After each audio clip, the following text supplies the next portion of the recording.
أنفسنا ومن سيئات أعمالنا من يهده الله فلا مضل له ومن يضلله فلا هادي له ونشهد أن لا إله إلا الله وحده لا شريك له ونشهد أن سيدنا ونبينا مولانا محمدا عبده ورسوله أرسله الله بالحق بشيرا ونذيرا وداعيا إلى الله بإذنه وسراجا منيرا.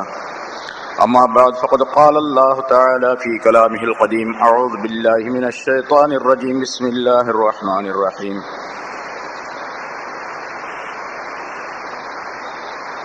وإذا تتلى عليهم آياتنا قالوا قد سمعنا لو نشاء لقلنا مثل هذا إن هذا إلا أساطير الأولين. وإذ قالوا اللهم إن كان هذا هو الحق من عندك فأمطر علينا حجارة من السماء أو ائتنا بعذاب أليم. وما كان الله ليعذبهم وأنت فيهم وما كان الله معذبهم وهم يستغفرون. صدق الله العظيم. கணியத்திற்குரிய பெரியோர்களே, சகோதரர்களே, அல்லாஹ் தஆலாவுடைய கிருபையால் 618வது வாரமாக தஃப்சீருடைய தொடர் பயான் இப்பொழுது ஆரம்பிக்கப்படுகிறது. சூரத்துல் அன்ஃபால் என்ற அத்தியாயத்தில் 30 ஆயத்துகள் இதற்கு முன்னால் விளக்கம் சொல்லப்பட்டிருக்கின்றன. முன்னால் சொல்லப்பட்ட ஆயத்தில் ரசூலுல்லாஹி ஸல்லல்லாஹு அலைஹி வஸல்லம் அவர்கள் மக்காவிலிருந்து மதீனாவுக்கு ஹிஜ்ரத்து சென்றது சம்பந்தமாக அல்லாஹ் தஆலா சொல்லிய ஒரு ஆயத்து விளக்கம் குறிப்பிடப்பட்டது. மக்கா குறைஷியர்கள் ரசூலுல்லாஹி ஸல்லல்லாஹு அலைஹி வஸல்லம் அவர்களுடைய பிரச்சாரத்தை ஒடுக்கிவிட வேண்டும், இல்லாமலாக்கிவிட வேண்டும் என்பதற்காக வேண்டி பல்வேறு முயற்சிகள் எடுத்துக்கொண்டார்கள். அது முடியாமல் போகவே கடைசியாக 3 திட்டங்களை அவர்கள் கொண்டு வந்தார்கள். ஒன்று, நபி அவர்களை ஒரு வீட்டிற்குள் வைத்து பூட்டி விடுவது, வீட்டு காவலிலே வைத்து விடுவது, அல்லது நாடு கடத்தி விடுவது, அல்லது அவரை கொலை செய்து விடுவது. இந்த 3 திட்டங்களை வகுத்தார்கள். கடைசியாக அபூ ஜஹல் சொன்னபடி ரசூலுல்லாஹி ஸல்லல்லாஹு அலைஹி வஸல்லம் அவர்களை கொலை செய்துவிட வேண்டும் என்பதாக முடிவு செய்து ஒவ்வொரு கபீலா, ஒவ்வொரு கூட்டத்தாரிடத்திலிருந்து ஒரு மனிதரை, ஒரு வாலிபரை தேர்ந்தெடுத்து அனைவரும் சேர்ந்து அதை செய்ய வேண்டும் என்பதாக முடிவெடுத்தார்கள். ஆனால் அல்லாஹ் தஆலா ரசூலுல்லாஹி ஸல்லல்லாஹு அலைஹி வஸல்லம் அவர்களுக்கு ஜிப்ரீல் அலைஹிஸ்ஸலாம் மூலமாக இரவிலே தங்கி இருக்கக்கூடிய அந்த வீட்டுக்கு செய்தியை அனுப்பிவிட்டான், உடனே புறப்பட வேண்டும் என்பதாக.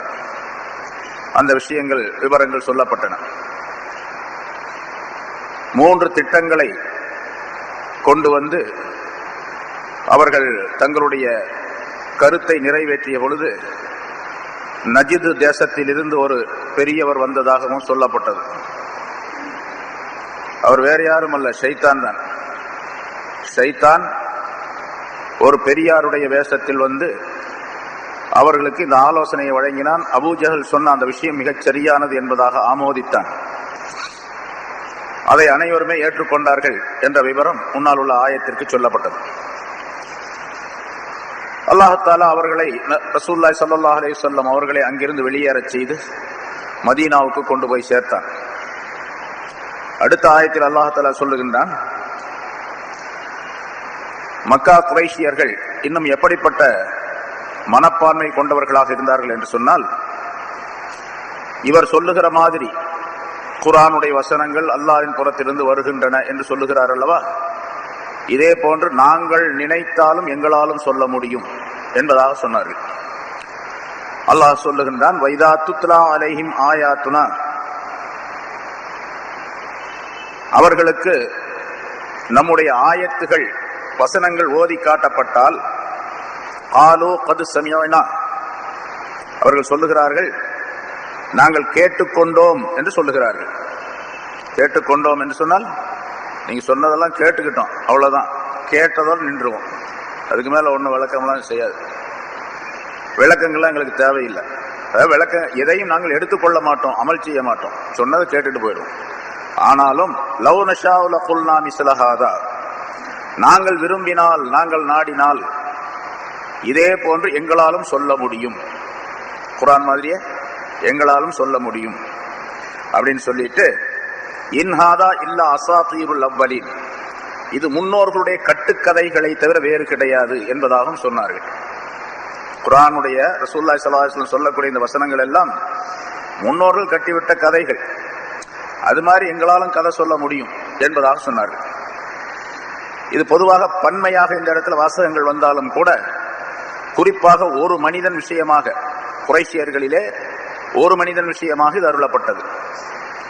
அந்நவ்ர் இப்னுல் ஹாரிஸ் என்று ஒரு மனிதன். அவன் கொஞ்சம் விபரம் உள்ள ஆள். விபரம் உள்ள ஆளுக்கு தான் இந்த மாதிரி குறுக்கு புத்திலாம் வரும். விபரமான ஆள், அவன் கொஞ்சம் அறிவாளியான ஆள். அவன் அடிக்கடி வெளிநாட்டுக்கு போவான். பாரசீக நாட்டுக்கு வியாபாரத்தின் காரணமாக அந்த பகுதியில் உள்ள பல இடங்களுக்கு போவான். அங்கே இருக்கக்கூடிய அந்த கதைகள் நிறைய இருக்கும்.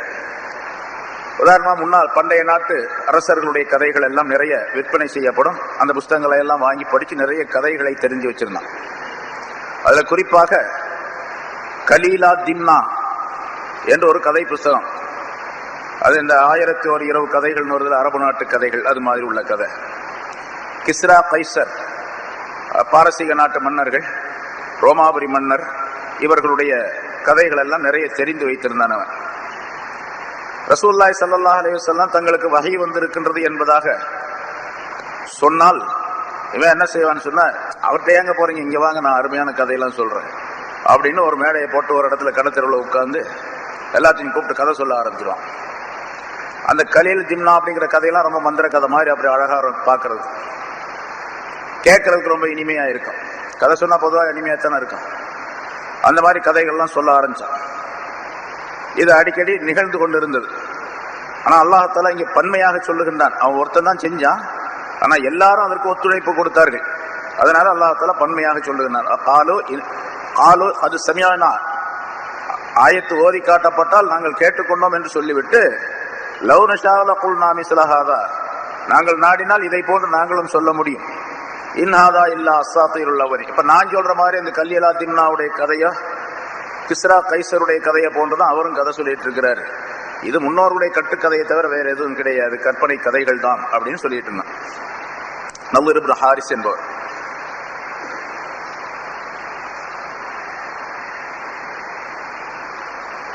அவன் கதை சொல்லும் பொழுது அவன்கிட்ட கேட்கக்கூடிய மக்களிடத்துல சொல்லுவான், ஐயுனா அஹ்ஸனு கஸஸா அனா வ முஹம்மதுன் ஸல்லல்லாஹு அலைஹி வஸல்லம், எங்க ரெண்டு பேத்துல யார் நல்ல அழகான கதை சொல்றவங்க, நீங்களே சொல்லுங்க அப்படிமா.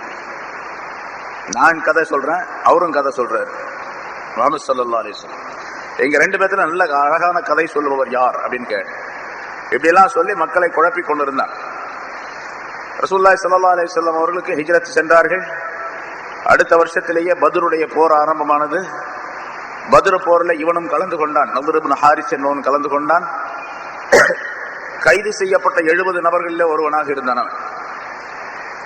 70 நபர்களில் ஒருவன் நவ்ர். ரசூலுல்லாஹி ஸல்லல்லாஹு அலைஹி வஸல்லம் அவர்கள் அந்த நவ்ர் இப்னு ஹாரிஸ் என்பவனுடைய கழுத்தை துண்டித்து விடுங்கள் என்பதாக உத்தரவிட்டார்கள். அதே மாதிரி அவன் கொண்டு வரப்பட்டான். ரசூலுல்லாஹி ஸல்லல்லாஹு அலைஹி வஸல்லம் அவருடைய சமூகத்தில் முன்னால் வைத்து அவனுடைய கழுத்து துண்டிக்கப்பட்டது. ஏன்னா அல்லாஹ் தஆலாவுடைய உத்தரவு, ரசூல் ஸல்லல்லாஹு அலைஹி வஸல்லம் செயலாற்றினார்கள். அதுக்கு காரணம் இதுதான். இஸ்லாத்தையும் அல்லாஹ் தஆலாவுடைய வேதத்தையும் அல்லாஹுடைய நபியையும் அவன் உதாசீனம் செய்து பரிகாசம் செய்து கொண்டிருந்த காரணத்தினால் அவனுக்கு இந்த தண்டனை கொடுக்கப்பட்டது. ரசூலுல்லாஹி ஸல்லல்லாஹு அலைஹி வஸல்லம் முன்னிலையிலே அவன் கத்ல் செய்யப்பட்டான், கொலை செய்யப்பட்டான். இதுல ஒரு படிப்பினை நமக்கு இருக்கின்றது. அல்லாஹ் சொல்லிய சட்டங்கள், ஆயத்துகள், அதை மதிக்க வேண்டும். அவன் அனுப்பிய குர்ஆன், அதை மதித்து அதன்படி செயலாற்ற வேண்டும். அவனால் அனுப்பப்பட்ட ரசூல் ஸல்லல்லாஹு அலைஹி வஸல்லம் அவர்களை மதிப்பும் மரியாதையும் கொடுக்க வேண்டும். எந்த அளவுக்கு நம்மால் முடியுமோ அந்த அளவுக்கு மிக அதிகமான கண்ணியம் கொடுக்க வேண்டும். வஅஸ்ஸரூஹு வவக்கரூஹு என்று அல்லாஹ் தஆலா சொல்றார். ரசூல்லா அந்த ரசூலை கண்ணியப்படுத்துவார்கள், அவர்கள் மரியாதைக்குரியவர்களாக அவர்களை கருதுவார்கள், கண்ணியமுடையவர்களாக ஆக்கிக் கொள்வார்கள் என்றெல்லாம் அல்லாஹ் ரசூலுல்லாஹி ஸல்லல்லாஹு அலைஹி வஸல்லம் சிறப்பை பற்றி சொல்லுகிறார். ஏராளமான ஆயத்துகள் இருக்கின்றன. அது மாதிரி ரசூலுல்லாஹி ஸல்லல்லாஹு அலைஹி வஸல்லத்தை கண்ணியப்படுத்தணும். கண்ணியப்படுத்துவதுடைய அடையாளம் என்னவென்று சொன்னால், ஸல்லல்லாஹு அலைஹி வஸல்லம் எந்த விஷயங்களை எல்லாம் சொன்னார்களோ அந்த விஷயங்களை எல்லாம் செயல்படுத்த வேண்டும். அதுதான் கண்ணியம் கொடுக்கறதுன்னு அர்த்தம். ஒருத்தருக்கு கண்ணியம் மரியாதை கொடுக்கறதுன்னா அர்த்தம் என்ன? ஒரு தந்தைக்கு மகன் கண்ணியம் கொடுக்கின்றான் அப்படின்னு சொன்னா என்ன அர்த்தம்? தந்தை சொல்லுவதை மகன் கேட்க வேண்டும், பிள்ளைகள் கேட்க வேண்டும். அவன் கேட்கறதே இல்லை, எங்க அத்தா மேல எனக்கு ரொம்ப பாசங்க அப்படின்னு சொல்றான், அவ பொய் சொல்றான்னு அர்த்தம். அது மாதிரி இருக்கக்கூடாது என்பதையும் அல்லாஹ் இங்கே தெரியப்படுத்துகின்றான்.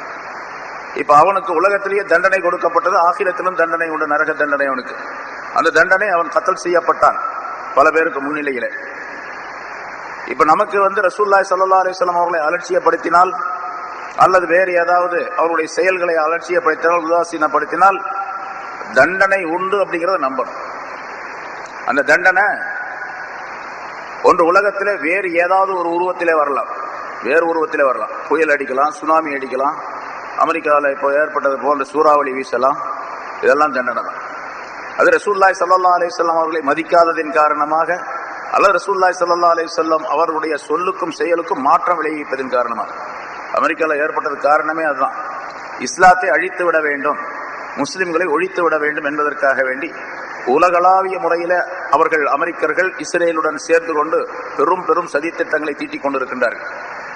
அதுக்கு நம்மெல்லாம் கூட உடனடியாக இருக்கிறோம். ஒரு வகையில் அமெரிக்காவுடைய பொருள்களை வாங்கி அந்த பொருள் காசு, அந்த காசு அவனுக்கு போவதன் மூலமாக நாம் ஒரு வகையில் அவனுக்கு உதவி செய்யணும். ஆனா என்ன ஆச்சுப்பா, உலக நாடுகளுக்கெல்லாம் சட்டாம்பிள்ள மாதிரி இருந்துகிட்டு இருந்தாலும் இப்ப எல்லா நாட்டிலையும் கையாந்துறான். அது போன மாசம் நடந்தது கத்ரீனா. இந்த முந்தானால் நேற்றுடைய புயல்ல எல்லாம் படிச்சிருப்பீங்க, பெரிய ரீட்டா அப்படின்னு அந்த புயலுக்கு பேர் வச்சிருக்காங்க, அந்த சூறாவளிக்கு பேர். பெரிய ஆச்சரியம் என்னன்னு கேட்டா, சூறாவளி வீச்சு 190 கிலோமீட்டர் நேற்று காலையில் அடிச்ச புயல். ஒரு 190 கிலோமீட்டர் வேகத்துல காத்தடிச்சிச்சு. காத்தடிச்ச வேகத்துல ஆனா அந்த பகுதியில் இருந்தவங்க போல 20 லட்சம் மக்கள் வேற இடத்துக்கு போயிட்டாங்க. ஒரு 150 கிலோமீட்டருக்கு அப்பால அனுப்பி விட்டான். அதனால மக்கள் சாவு அப்படிங்கிறது கிடையாது. எவ்வளவு பேர் இறந்தாங்க அப்படிங்கிறது எனக்கு தகவல் தெரியல, இருந்தாலும் கொஞ்சம் பேர் தான் இருக்கும். 20 லட்சம் பேர் அங்கிருந்து வெளியேறிட்டாங்க. 20 லட்சம் இன்னொரு இடத்துக்கு போய் தங்குறதுனா எப்படி இருக்கும்? அவங்களுக்கு இருக்கிறவங்களுக்கு எவ்வளவு பெரிய சிரமம் இருக்கு. சாப்பாட்டுக்கு என்ன பண்ணுவாங்க, உடமைகளுக்கு உடுத்துறதுக்கு என்னென்ன எவ்வளவு பெரிய சிரமங்கள் ஏற்பட்டிருக்கும். அத்தனை சிரமங்களையும் பார்க்கிறோம் நம்ம. சரி, அந்த காற்று அடிச்ச அந்த 190 கிலோமீட்டர் வேகத்தில் அடிச்ச அந்த காற்று, அந்த சூறாவளி, இவன் என்ன பண்ணாங்கன்னா, போன வாரம் நான் பயனில் சொன்ன ஜிம்மாவிலே அதை சொன்னேன். அந்த கத்ரீனால ஏற்பட்ட அந்த நஷ்டத்தை ஈடுகட்டுவதற்காக வேண்டி, அதுக்கு பொருளாதாரம் தேவை அப்படிங்கிறதுக்காக வேண்டி அழகி போட்டி நடத்தினான். அமெரிக்காவில் அரசாங்கத்தின் மூலமா அழகி போட்டி நடத்தப்பட்டது. அழகி போட்டி நடத்தி அதன் மூலமாக எவ்வளவு வருமானம் வருகின்றதோ அதெல்லாம் அந்த கத்ரீனாவில் பாதிக்கப்பட்டவர்களுக்கு கொடுக்கிறது அப்படின்னு சொல்லி முடிவு பண்ணி அழகி போட்டி நடத்தினான். இப்ப இது வந்துருச்சு. எங்கெங்கெல்லாம் அழகி போட்டி நடத்தினாங்களோ அப்படிப்பட்ட அரங்கங்கள், ஹோட்டல்கள், அது பூராமே இந்த சூறாவளி அடிச்ச வேகத்துல தீப்பற்றி எரிஞ்சிச்சு. காத்து அடிச்சு தீப்பற்றி எரியறதுங்க பார்த்துருக்கிறோமா? காத்து அடிக்குது, அடிச்ச காத்து வேகமா மோதியதின் காரணமாக எல்லாத்துல என்ன ரகசியம், அந்த இடத்துல என்ன இருந்துச்சு அப்படிங்கிறதான் தெரியாது. வேகமா இருந்தனால அந்த ஹோட்டல்கள் எல்லாம் தீப்பற்றி எரியுது. இன்னைக்கு பேப்பர்ல போட்டு நான் பார்த்திருப்பீங்க. தீப்பிடிச்சு எரியுதுங்க. பல இந்த நடன அரங்குகள், நடன விடுதிகள், இந்த விடுதிகள் போல தீப்பற்றி எரியுது.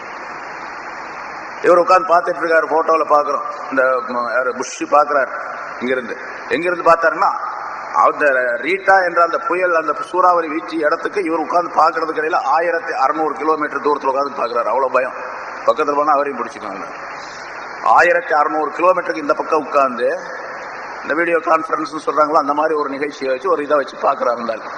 பேப்பர்ல இன்னைக்கு பார்த்தேன். இது அல்லாஹுவையும் ரசூலையும் அவனுடைய வேதத்தையும் அலட்சியம் உதாசீனம் செய்வதன் காரணமாக அதற்கு ஊறு விளைவிக்க வேண்டும், கேடு விளைவிக்க வேண்டும், அதை இல்லாமலாக்க வேண்டும் என்று யார் நினைத்தாலும் அவர்களுக்கு இந்த தண்டனை உலகத்தில் உண்டு. பிறகு ஆசிரியத்தில் உள்ளது வேறு, அது பெருசு. இது மாதிரி முஸ்லிம்களிலும் அப்படித்தான். யாராவது அதற்கு ஒத்துழைத்தால், அல்லாஹ்வுடைய சொல்லை கேட்காவிட்டால் அல்லது அலட்சியப்படுத்தினால், அதே மாதிரி ரசூல் ஸல்லல்லாஹு அலைஹி வஸல்லம் அவர்களுக்கு மதிப்பு தராவிட்டால், அவர்களை மரியாதை குறைவாக எண்ணினால், நினைச்சாலே வந்துடும் தண்டனை. ரசூலுல்லாஹி ஸல்லல்லாஹு அலைஹி வஸல்லம். நீங்க நம்மாலே சொல்றான், சில பேர் நம்ம பார்க்கிறோம், அமெரிக்கர்களுக்கோ இஸ்ரேலுக்கோ கையாளாக இருந்து கொண்டு சொல்றான். இந்த மாசம் பத்திரிகையில் நான் சும்மா உங்களுக்கு சொல்லி காட்டினேன். உங்களுக்கு அது சஹாபாக்கள்லாம் மதிக்க வேண்டிய அவசியமே இல்லை. அவங்களும் பாவம் செஞ்சவங்க தான். அதனால அவர்களை அவங்க சொல்றதை எடுத்துக்கணும்னு அவசியமே இல்லை. உமர் ரலியல்லாஹு குர்ஆனே தெரியல அப்படின்னு எழுதியிருக்கிறான் இந்த மாசம் பத்திரிகையில். உமருக்கு குர்ஆன் தெரியல அப்படின்னு. இப்போ ரசூலுல்லாஹி ஸல்லல்லாஹு அலைஹி வஸல்லம் அவர்களும் கூட தவறு செய்வதை விட்டு அவர் நீங்களே அப்படிங்கிறார்.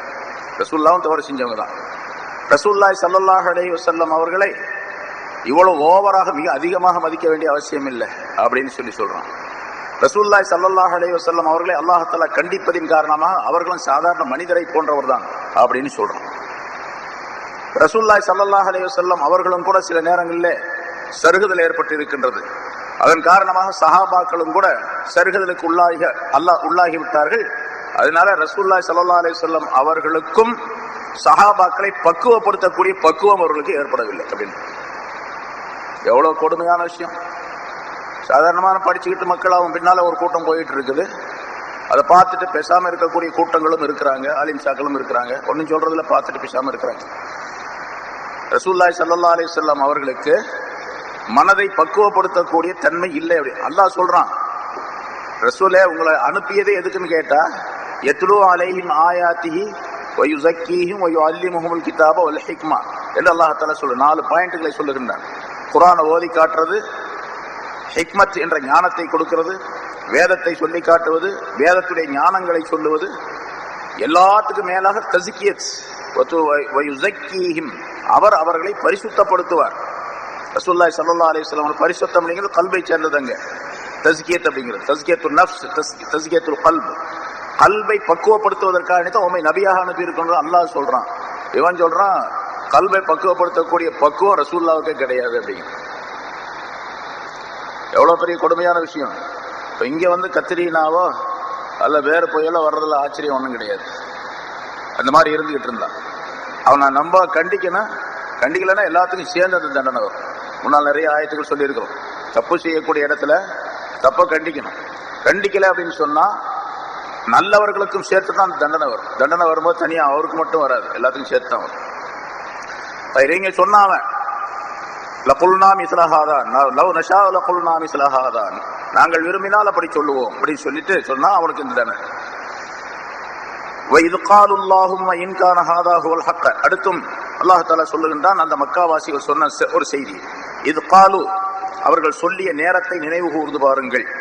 அல்லாஹும்ம இன்கான ஹாதாஹுவல் ஹக்க, யா அல்லாஹ் இது உண்மையாக இருந்தால், மின் இந்திக உன் புறத்தில் இருந்து, அதாவது ரசூலுல்லாஹி ஸல்லல்லாஹு அலைஹி வஸல்லம் அவர்கள் நீங்க அல்லாஹ்வுடைய சொல்லை அல்லாஹ்வை ஏற்றுக்கொள்ள வேண்டும், ஈமான் கொள்ள வேண்டும், அல்லாஹ்வுடைய சொல்லை ஏற்றுக்கொள்ள வேண்டும், நான் அல்லாஹ்வுடைய ரசூல் என்று நம்ப வேண்டும். அப்படி இல்லாவிட்டால் முன்னோர்களுக்கு என்ன தண்டனை ஏற்பட்டதோ அந்த தண்டனை உங்களுக்கு வரும் என்று எச்சரிக்கை செய்தார். அது ரசூல் அல்லாஹ் தஆலா குர்ஆன்ல பல இடங்களில் சொன்ன அந்த ஆயத்துக்களை சொல்லி சொல்லி காட்டினார்கள். உங்களுக்கும் அதே மாதிரி அழிவு வரும், நீங்கள் அனைவரும் அழிக்கப்படுவீர்கள் அப்படின்லாம் சொன்னாங்க. அப்போ இவங்க அந்த குறைஷியர் மக்காவாசிகள் சொல்லுகின்றார்கள், அப்படி ரசூலுல்லாஹி ஸல்லல்லாஹு அலைஹி வஸல்லம் சொன்னபோது அல்லாஹ்விடத்தில் நேரடியாக அவர்கள் கேட்பதை போன்று சொல்லுகின்றார்கள் அந்த வாசகத்தை. யா அல்லாஹ் உன்னிடத்திலிருந்து உள்ள விஷயம் உண்மையானது என்று இருந்தால், அதாவது நாங்க தப்பு செஞ்சா நீ சொல்லுவதை நாங்கள் கேட்காவிட்டால் தண்டனை வரும் என்று இவர் சொல்லுகிறார் அல்லவா, அது உண்மையாக இருந்தால் வானத்திலிருந்து கல் மாரியை எங்களின் மீது நீ பொழிய செய்வாயாக. தண்டனை வருதுன்னு சொல்லு, அனுப்பி பாரு எப்படி இருக்குன்னு பாத்துக்கிறோம் அப்படிங்கிறான் தைரியமா. வானத்திலிருந்து கற்களை அப்படின்னு சொன்னா கல் மாரியை, கல் மழையை பொழிய செய்வாயாக. அல்லது வேற ஏதாவது ஒரு தண்டனை கொண்டு வா பார்க்கலாம். அலீம், அல்லது நோவினை தரத்தக்க வேதனையை கொண்டு வா பார்க்கலாம் அப்படின்னு அல்லாஹ்ட்டே சவால் விடுறான். அவன் இங்க அல்லாஹ் பார்த்தா சொல்லலாம், இது காலுல்லாஹும் இன்கானா எங்களின் மீது நீ பெய்ய செய்வாயாக, கல் மலையை பெய்ய செய்வாயாக. அவையத்தினாபின் அலீம், அல்லது நோவினை தரத்தக்க வேதனையை எங்களுக்கு நீ கொண்டு வருவாயாக என்று அல்லாஹ்விடத்திலே சவால் விட்டு சொல்லி காட்டுகின்றான். அல்லாஹ் தஆலா சொல்லுகிறான், நீ சொல்ற, நீ அறிவுகிட்டு போய் சொல்ற, அல்லாஹ்வுடைய அடியான் தான், ஆனா அறிவில்லாம சொல்றான்.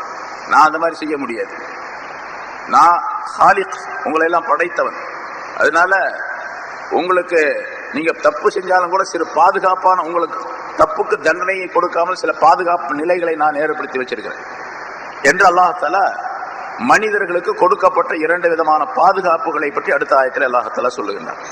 வமா கானல்லாஹு ரசூலுல்லாஹி ஸல்லல்லாஹு அலைஹி வஸல்லம் அவங்க சொன்னாங்க, இப்படி முடிஞ்சா கொண்டு வா பார்க்கலாம், அல்லாஹ் கொண்டு வரட்டுமே அப்படிங்கிற மாதிரி அல்லாஹ் சொல்லுகின்றான். ரசூலுல்லாஹி ஸல்லல்லாஹு அலைஹி வஸல்லம் அவர்களை சொல்லுகிறான், வமா கானல்லாஹு யுஅஸிபுஹும் வ அன்த ஃபீஹிம். நபியே, நீங்கள் அவர்களுக்கு மத்தியிலே இருக்கும் காலம் எல்லாம், இந்த மனிதர்களுக்கு மத்தியிலே நீங்கள் இருக்கும் காலம், நீங்கள் வாழ்ந்து கொண்டிருக்கும் காலம் எல்லாம் அல்லாஹ் தஆலா அவர்களை வேதனை செய்பவனாக இல்லை. நீங்க இருக்கிறதுனால வேதனை செய்யல. சொல்றோம்ல, உங்களுக்கு உங்க முகத்துக்காக நான் பாக்குறேங்க, இல்லாட்டி என்னென்னமோ செஞ்சிருப்பேன் அப்படின்னு சொல்றோம். அது மாதிரி ரசூலுல்லாஹி ஸல்லல்லாஹு அலைஹி வஸல்லம் அவர்களை பார்த்து அல்லாஹ் தஆலா சொல்றான், நீங்க இருக்கிறதுனால அவங்களுக்கு தண்டனை கொடுக்கல, இல்லைன்னா வேற மாதிரி நடக்கும். அப்ப இங்க ரசூலுல்லாஹி ஸல்லல்லாஹு அலைஹி வஸல்லம் அவருடைய மதிப்பையும் மரியாதையும் அவர்களுக்குரிய அல்லாஹ்விடத்தில் உள்ள அந்தஸ்தையும் அல்லாஹ் தஆலா சொல்லி காட்டுகின்றான். ரசூலுல்லாஹ் இருக்கிறதுனால, ஹயாத்தா இருக்கிறதுனாலயே இந்த ஆளுகளுக்கு தண்டனை வரல அப்படின்னு சொன்னா நபி அவர்களுக்கு எவ்வளவு பெரிய மதிப்பு மரியாதை, அது சாதாரணமானது. இதை கூட வழங்க தெரியாம சில பேர் இருக்காங்கன்னா பெரிய ஆச்சரியமா இருக்கு. எவ்வளவு பெரிய மரியாதை கொடுத்து அல்லாஹ் தஆலா சொல்றான், வமா கானல்லாஹு லியுஅஸிபஹும், அல்லாஹ் தஆலா அவர்களை வேதனை செய்யக்கூடியவனாக இல்லை. வ அன்த ஃபீஹிம், நீர் அவர்களுக்கு மத்தியிலே இருக்கும் காலம் எல்லாம், நீர் அவர்களுக்கு மத்தியிலே வாழ்ந்து கொண்டிருக்கும் காலத்தில் அப்படின்னு சொல்றான். ஏன்னா ரசூலுல்லாஹி ஸல்லல்லாஹு அலைஹி வஸல்லம் அவர்களை அல்லாஹ் சொல்லுகின்றான், வமா அர்ஸல்னாக இல்லா ரஹ்மத்தல் லில் ஆலமீன், அகிலத்தினருக்கு, அகிலத்தினர் அனைவருக்கும் ரஹமத்தாகவே நாம் அனுப்பி இருக்கின்றோம் என்று அல்லாஹ் சொல்லுகின்றான். அப்படிப்பட்ட ரஹ்மத்தான ஒரு மனிதர், ஒரு ரசூல் இருக்கக்கூடிய நேரத்தில் தண்டனை அங்க இருக்கக்கூடிய அந்த மக்களுக்கு அனுப்புறதுங்கிறது அது பொருத்தமானது இல்லையா? பொருத்தமானதில்லை. உலகம் பூரா பழிக்கும். என்ன ரஹமத்துன்னு வந்து சொல்றான், அல்லாஹ் தஆலா சொல்லி காட்டுறான், ரஹமத்து இருக்கிற இடத்துல அதாபும் வந்துருச்சு அப்படின்னு சொல்லுவாங்க. அதனால நபியே, நீங்க ரஹ்மத்தான நீங்கள் அவர்களுக்கு மத்தியில் இருக்கும் காலத்தில் அல்லாஹ் அவர்களை வேதனை செய்யக்கூடியவனாக இல்லை என்பதாக இருக்கு. அடுத்த அது தொடரில் அல்லாஹ் சொல்லும் போது, வமா கானல்லாஹு முஅஸிபஹும் வஹும் யஸ்தக்ஃபிரூன், அல்லாஹ் தஆலா இன்னும் அடுத்து சொல்றான், வமா கானல்லாஹு முஅஸிபஹும், அல்லாஹ் அவர்களை அதாபு செய்யக்கூடியவனாக, அவர்களை தண்டனைக்குரியவர்களாக ஆக்கக்கூடியவனாக இல்லை. வஹும் யஸ்தக்ஃபிரூன், அவர்கள் பாவ மன்னிப்பு தேடுகின்ற நிலையில், தங்களுடைய பாவங்களுக்கு மன்னிப்பு தேடிக் கொண்டிருக்கக்கூடிய நிலையில் தண்டனை கொடுக்கக்கூடியவனாக. அப்ப அல்லாஹ்வுடைய தண்டனை வராமல் இருப்பதற்கு 2 விஷயங்களை அல்லாஹ் தஆலா சொல்லுகின்றான். அந்த 2 விஷயங்களும் மனித குலத்திற்கு பாதுகாப்பு, தண்டனையை விட்டு பாதுகாப்பு தரக்கூடியது 2. அதற்கு அலி ரலியல்லாஹு தஆலா அவர்கள் சொல்லுவதை போல, கான ஃபில் அர்லி அமானான், இந்த பூமியிலே 2 அமானிதங்கள் இருந்தன, பாதுகாப்பு பொருள்கள் இருந்தன. அந்த 2ல் ஒன்று உயர்த்தப்பட்டு விட்டது, எடுக்கப்பட்டு விட்டது. அதாவது ரசூலுல்லாஹி ஸல்லல்லாஹு அலைஹி வஸல்லம் மௌத்தாயிட்டாங்க. இதுக்கு பின்னால சொல்லக்கூடிய கருத்து, நபி அவர்களுக்கு பின்னால வபக்கியல் ஆஹர், மற்றொன்று இருக்கின்றது. அது கியாமத் நாள் வரைக்கும் இருக்கு. இப்னு அப்பாஸ் ரலியல்லாஹு தஆலா அன்ஹு அவர்கள் அதை தெளிவாக சொல்லி காட்டுகின்றார்கள். லம் யுஅஸிபு அஹ்லு கரியத்தின் ஹத்தா யக்ருஜ நபி ஸல்லல்லாஹு அலைஹி வஸல்லம் மின்ஹா வல் முஃமின். பாருங்க, உங்களுக்கு மத்தியிலே அவர் இருக்கும் காலம் எல்லாம், அவர் இருக்கும் நிலையிலே அவர்களை வேதனை செய்ய மாட்டான் என்று அல்லாஹ் தஆலா சொல்லுகின்றார். அவர்களுக்கு மத்தியில் நபி இருக்கும் காலம். இப்ப மக்காவில் ரசூலுல்லாஹி ஸல்லல்லாஹு அலைஹி வஸல்லம் இருந்துகிட்டு இருந்தாங்க, 13 வருஷம் இருந்தாங்க. அதாவது அதுக்கு நுபுவத் வந்த பின்னால 13 வருஷம், நபி பட்டம் வருவதற்கு முன்னால் 40 வருஷம் இருந்தாங்க. சரி, நபி பட்டம் வந்த பின்னால் தானே இவங்க சொல்றது கேட்க மாட்டேன்ட்டாங்க. அதுக்கு முதல்ல பெரிய மதிப்பு மரியாதையும் வச்சிருந்தாங்க இல்லையா? அப்படி இருந்தும் கூட அல்லாஹ் தஆலா தண்டனையை கொடுக்கல. ஏன்னா நீங்க அங்க இருந்துகிட்டு இருக்கிறீங்க. அதனால ரசூலுல்லாஹி ஸல்லல்லாஹு அலைஹி வஸல்லம் அவர்களை மக்காவிலிருந்து மதீனாவுக்கு போக செய்தார். போக செய்த பின்னால இப்ப அந்த மக்காவாசிகளுக்கு மத்தியில நபி அவர்கள் இல்லை, ரசூல் இல்லை. இப்ப தண்டனை வரணும், வந்துருச்சு. எங்க வந்துச்சு? பத்ர் போர், உஹது போர், மற்ற போர்கள், ஹுனைன் போர், எப்படி நிறைய போர்களிலே தண்டனை. போர்களின் மூலமாக அவர்களுக்கு தண்டனை ஏற்பட்டது. அவர்களுக்கு ஏற்பட்ட மிகப்பெரிய இழிவான ஒரு தண்டனை என்று சொன்னால் பத்ர் போர்க்களத்தில் ஏற்பட்டது. கொல்லப்பட்டவர்கள் அவர்களிலே 70 பேர் என்று இருந்தாலும் கூட 70 பேர்களும் மிகப்பெரிய தலைவர்களாக, சரித்திர புகழ்மிக்கவர்களாக, அந்த மக்காவில ரொம்ப வசதி உள்ளவர்களாக கருதப்பட்டவர்களாகவே அவர்கள் இருந்தார்கள். அதனால மிகப்பெரிய நஷ்டம் அவர்களுக்கு ஏற்பட்டது. ரசூலுல்லாஹி ஸல்லல்லாஹு அலைஹி வஸல்லம் அவர்கள் அவர்களோடு இருக்கும் காலமெல்லாம் அந்த தண்டனை வரல. அவர் விட்டு போயிட்டாங்க, தண்டனை வந்துச்சு.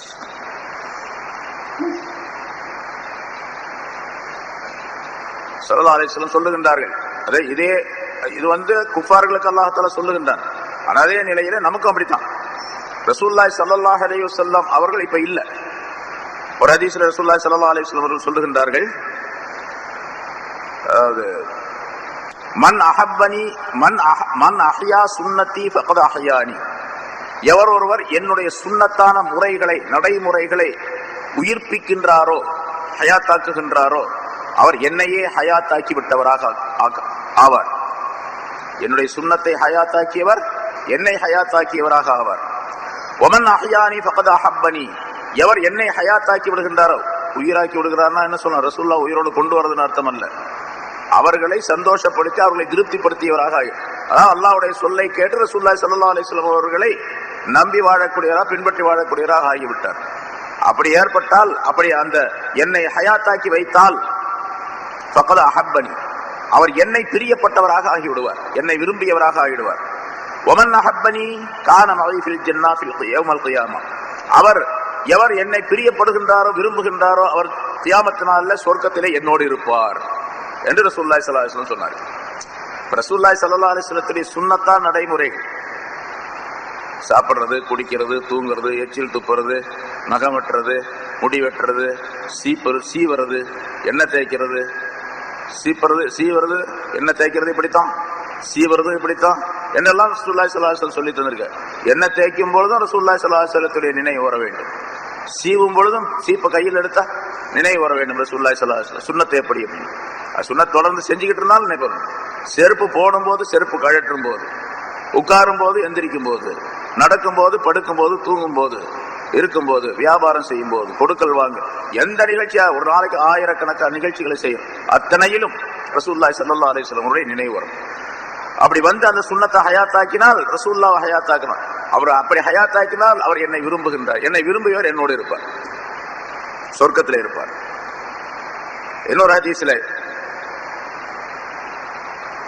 ஃபுகஹாக்கள் முஃபஸ்ஸிர்கள் எழுதுகின்றார்கள், ஃபைன் ஃபாதத் ஸஹபத்துர் ரசூலி, ரசூலுல்லாஹி ஸல்லல்லாஹு அலைஹி வஸல்லம் அவருடைய ஸஹபத் அவர்களோடு சேர்ந்து இருக்கக்கூடிய அந்த தன்மை, அந்த நிலை மக்காவாசிகளுக்கு கொஞ்ச நாள் கிடைச்சிச்சு, மதீனாவாசிகளுக்கு அதை விட கொஞ்ச நாள் கிடைச்சிச்சு, 9 வருஷம் 10 வருஷம் அதோட அவங்க போயிட்டாங்க. இப்ப ரசூலுல்லாஹி ஸல்லல்லாஹு அலைஹி வஸல்லம் அவர்களோடு சேர்ந்து இருக்கக்கூடிய அந்த நிலை யாருக்குமே கிடைக்காது, அதுக்கு பின்னால் கிடைக்காது, சேர்ந்து இருக்கக்கூடிய நிலை இல்லை. அதனால ரசூல் ஸல்லல்லாஹு அலைஹி வஸல்லம் அவருடைய ஸஹபத் அவர்களோடு சேர்ந்து இருக்கக்கூடிய அந்த தன்மை கிடைக்க பெறாதவர் அவருக்கு ஃபகத் தயஸ்ஸரத் ஸஹபத்து சுன்னத்திஹி, அவர்களுடைய சுன்னத்தான் நடைமுறைகளை சேர்ந்து இருக்கக்கூடிய தன்மை அவர்களுக்கு கொடுக்கப்படுகின்றது, அது லேசாகிவிட்டது. ஸல்லல்லாஹு அலைஹி வஸல்லம் அவருடைய சுன்னத்தை எடுத்து நடந்தால் அவர் ரசூலுல்லாஹி ஸல்லல்லாஹு அலைஹி வஸல்லம் அவர்களோடு இருப்பவரை போன்ற ஆவார் அப்படின்னு கருத்து. வஸஹபத்து மன் அஹப்ப சுன்னத்திஹி, ரசூலுல்லாஹி ஸல்லல்லாஹு அலைஹி வஸல்லம் அவர்களோடு சேர்ந்திருக்கக்கூடிய தன்மையை பெறுவது எதுவென்று பெறக்கூடியது எதன் மூலமாக என்று சொன்னால் நபி அவருடைய சுன்னத்தை விரும்புவதன் மூலமாக. எவர் ஒருவர் ரசூலுல்லாஹி ஸல்லல்லாஹு அலைஹி வஸல்லம் அவர்களோடு சேர்ந்திருக்க வேண்டும், மக்காவாசிகளை போன்று மதீனாவாசிகளை போன்று சஹாபாக்களை போன்று சேர்ந்திருக்க வேண்டும் என்று விரும்புகின்றாரோ அவர் சுன்னத்தை பிரியப்பட வேண்டும், என்னுடைய சுன்னத்தை பிரியப்பட வேண்டும். ஸல்லல்லாஹு அலைஹி வஸல்லம் சுன்னத்தான முறைகளை பிரியப்பட்டு செயல்படுத்தக்கூடியவர் நபி அவர்களோடு இருப்பதை போல. வதாலிக மாலின் இலா யௌமில் கியாமா, இது கியாமத் நாள் வரைக்கும் நடைபெறக்கூடிய விஷயம். கியாமத் நாள் வரைக்கும் இந்த தன்மை உங்களுக்கு கிடைக்கும். அப்ப ரசூலுல்லாஹி ஸல்லல்லாஹு அலைஹி வஸல்லம் அவர்களை பின்பற்றியவராக நீங்கள் ஆகி விடுவீர்கள், தண்டனை வராது, எந்த தண்டனையும் உங்களுக்கு வராது என்று அல்லாஹ் என்று இதற்கு விளக்கம் எழுதுகின்றார்கள் இந்த ஆயத்திற்கு.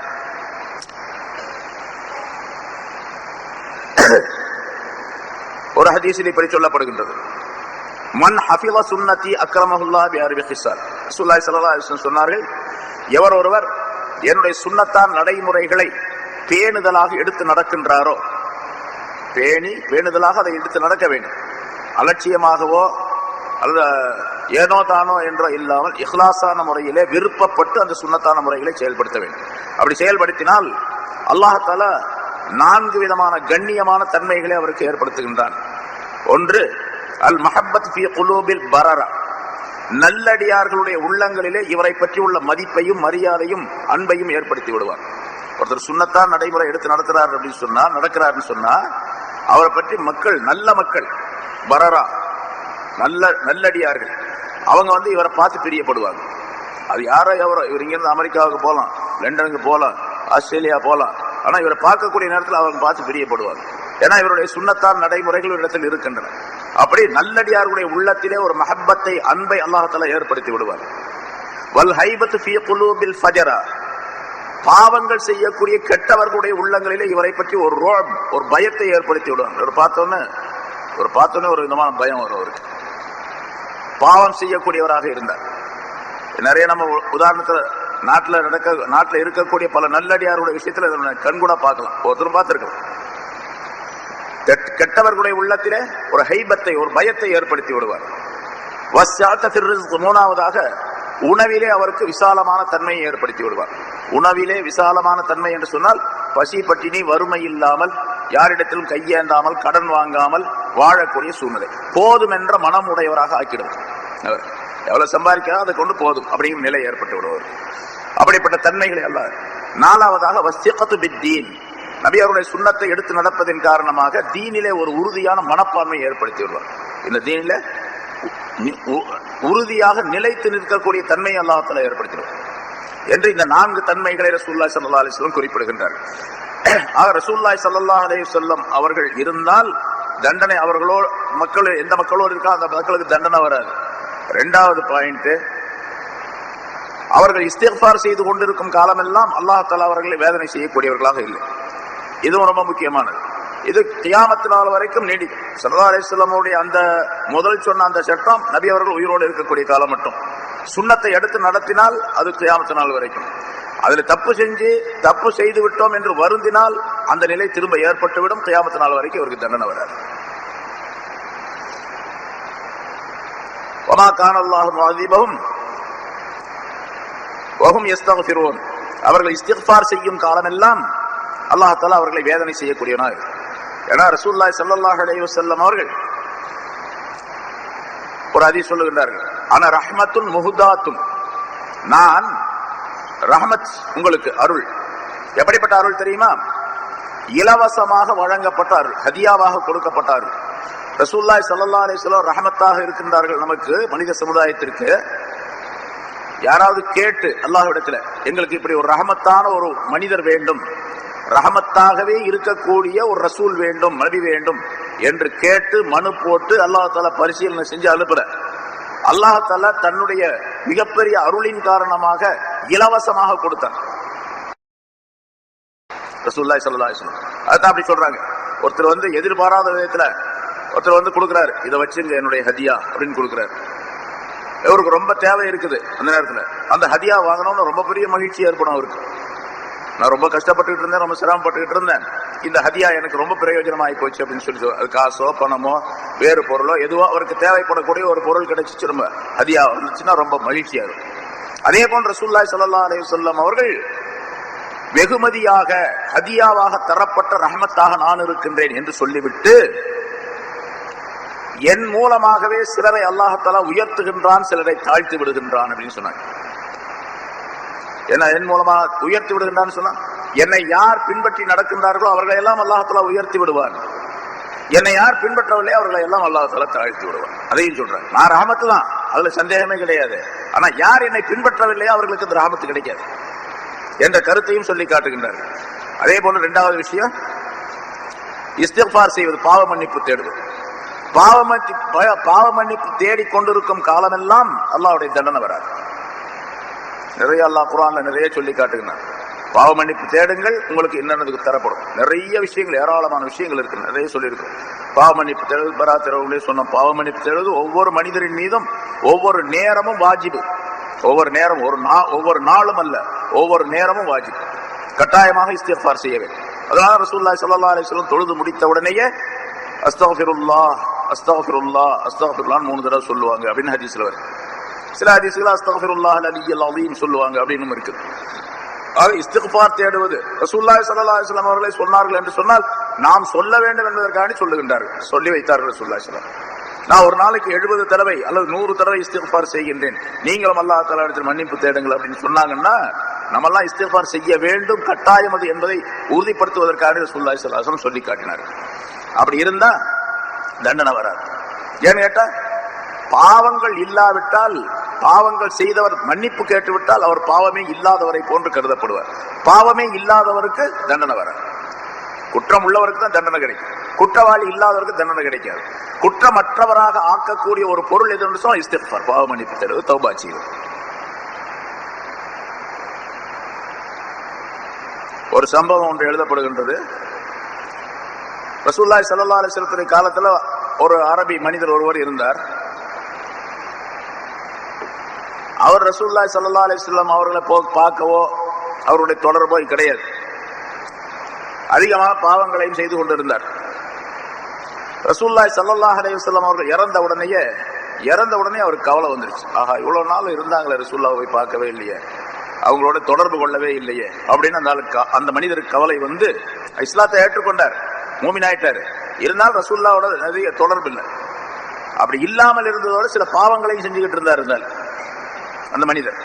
சஹாபி தான், செஞ்சு கொண்டு இருந்தார். இப்ப ரசூலுல்லாஹ் மௌத்தான உடனே அவருக்கு கவலை வந்துருச்சு. நிறைய பேர் அப்படித்தான் இருக்கிறாங்க உலகத்துல.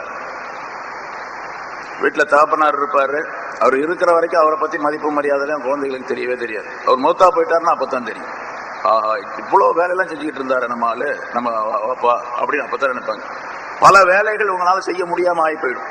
அப்பதான் தெரியும் இவருக்கு என்னென்ன வேலை செஞ்சுட்டு இருந்தாங்க. ஒரு முக்கியமான மனிதர் ஒரு மஹல்லாவுல அவர் இறந்து போயிடுவாரு.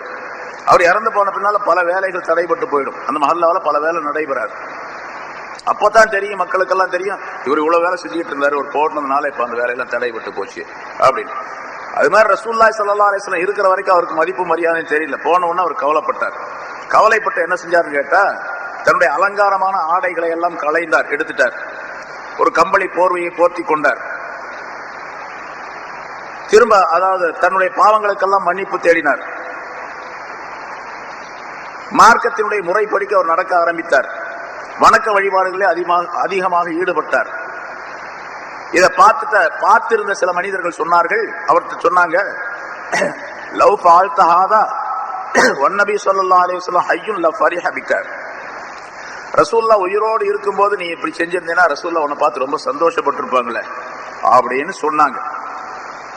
அப்ப அவர் சொன்னாரு, அந்த மனிதர், அல்லாஹ் தஆலா குர்ஆன்ல இந்த ஆயத்தை சொல்லுகின்றான், வமா கான அல்லாஹு லியுஅஸிபஹும் வ அன்த ஃபீஹிம் வமா கான அல்லாஹு முஅஸிபஹும் வ ஹும் யஸ்தக்ஃபிரூன் என்ற இந்த ஆயத்தை சொல்லுகின்றான். மனிதர்களுக்கு பாதுகாப்பாக, தண்டனை வராமல் பாதுகாப்பாக 2 பாதுகாப்பு பொருள்களை அல்லாஹ் தஆலா கொடுத்திருக்கின்றான் இந்த ஆயத்தின் மூலமாக.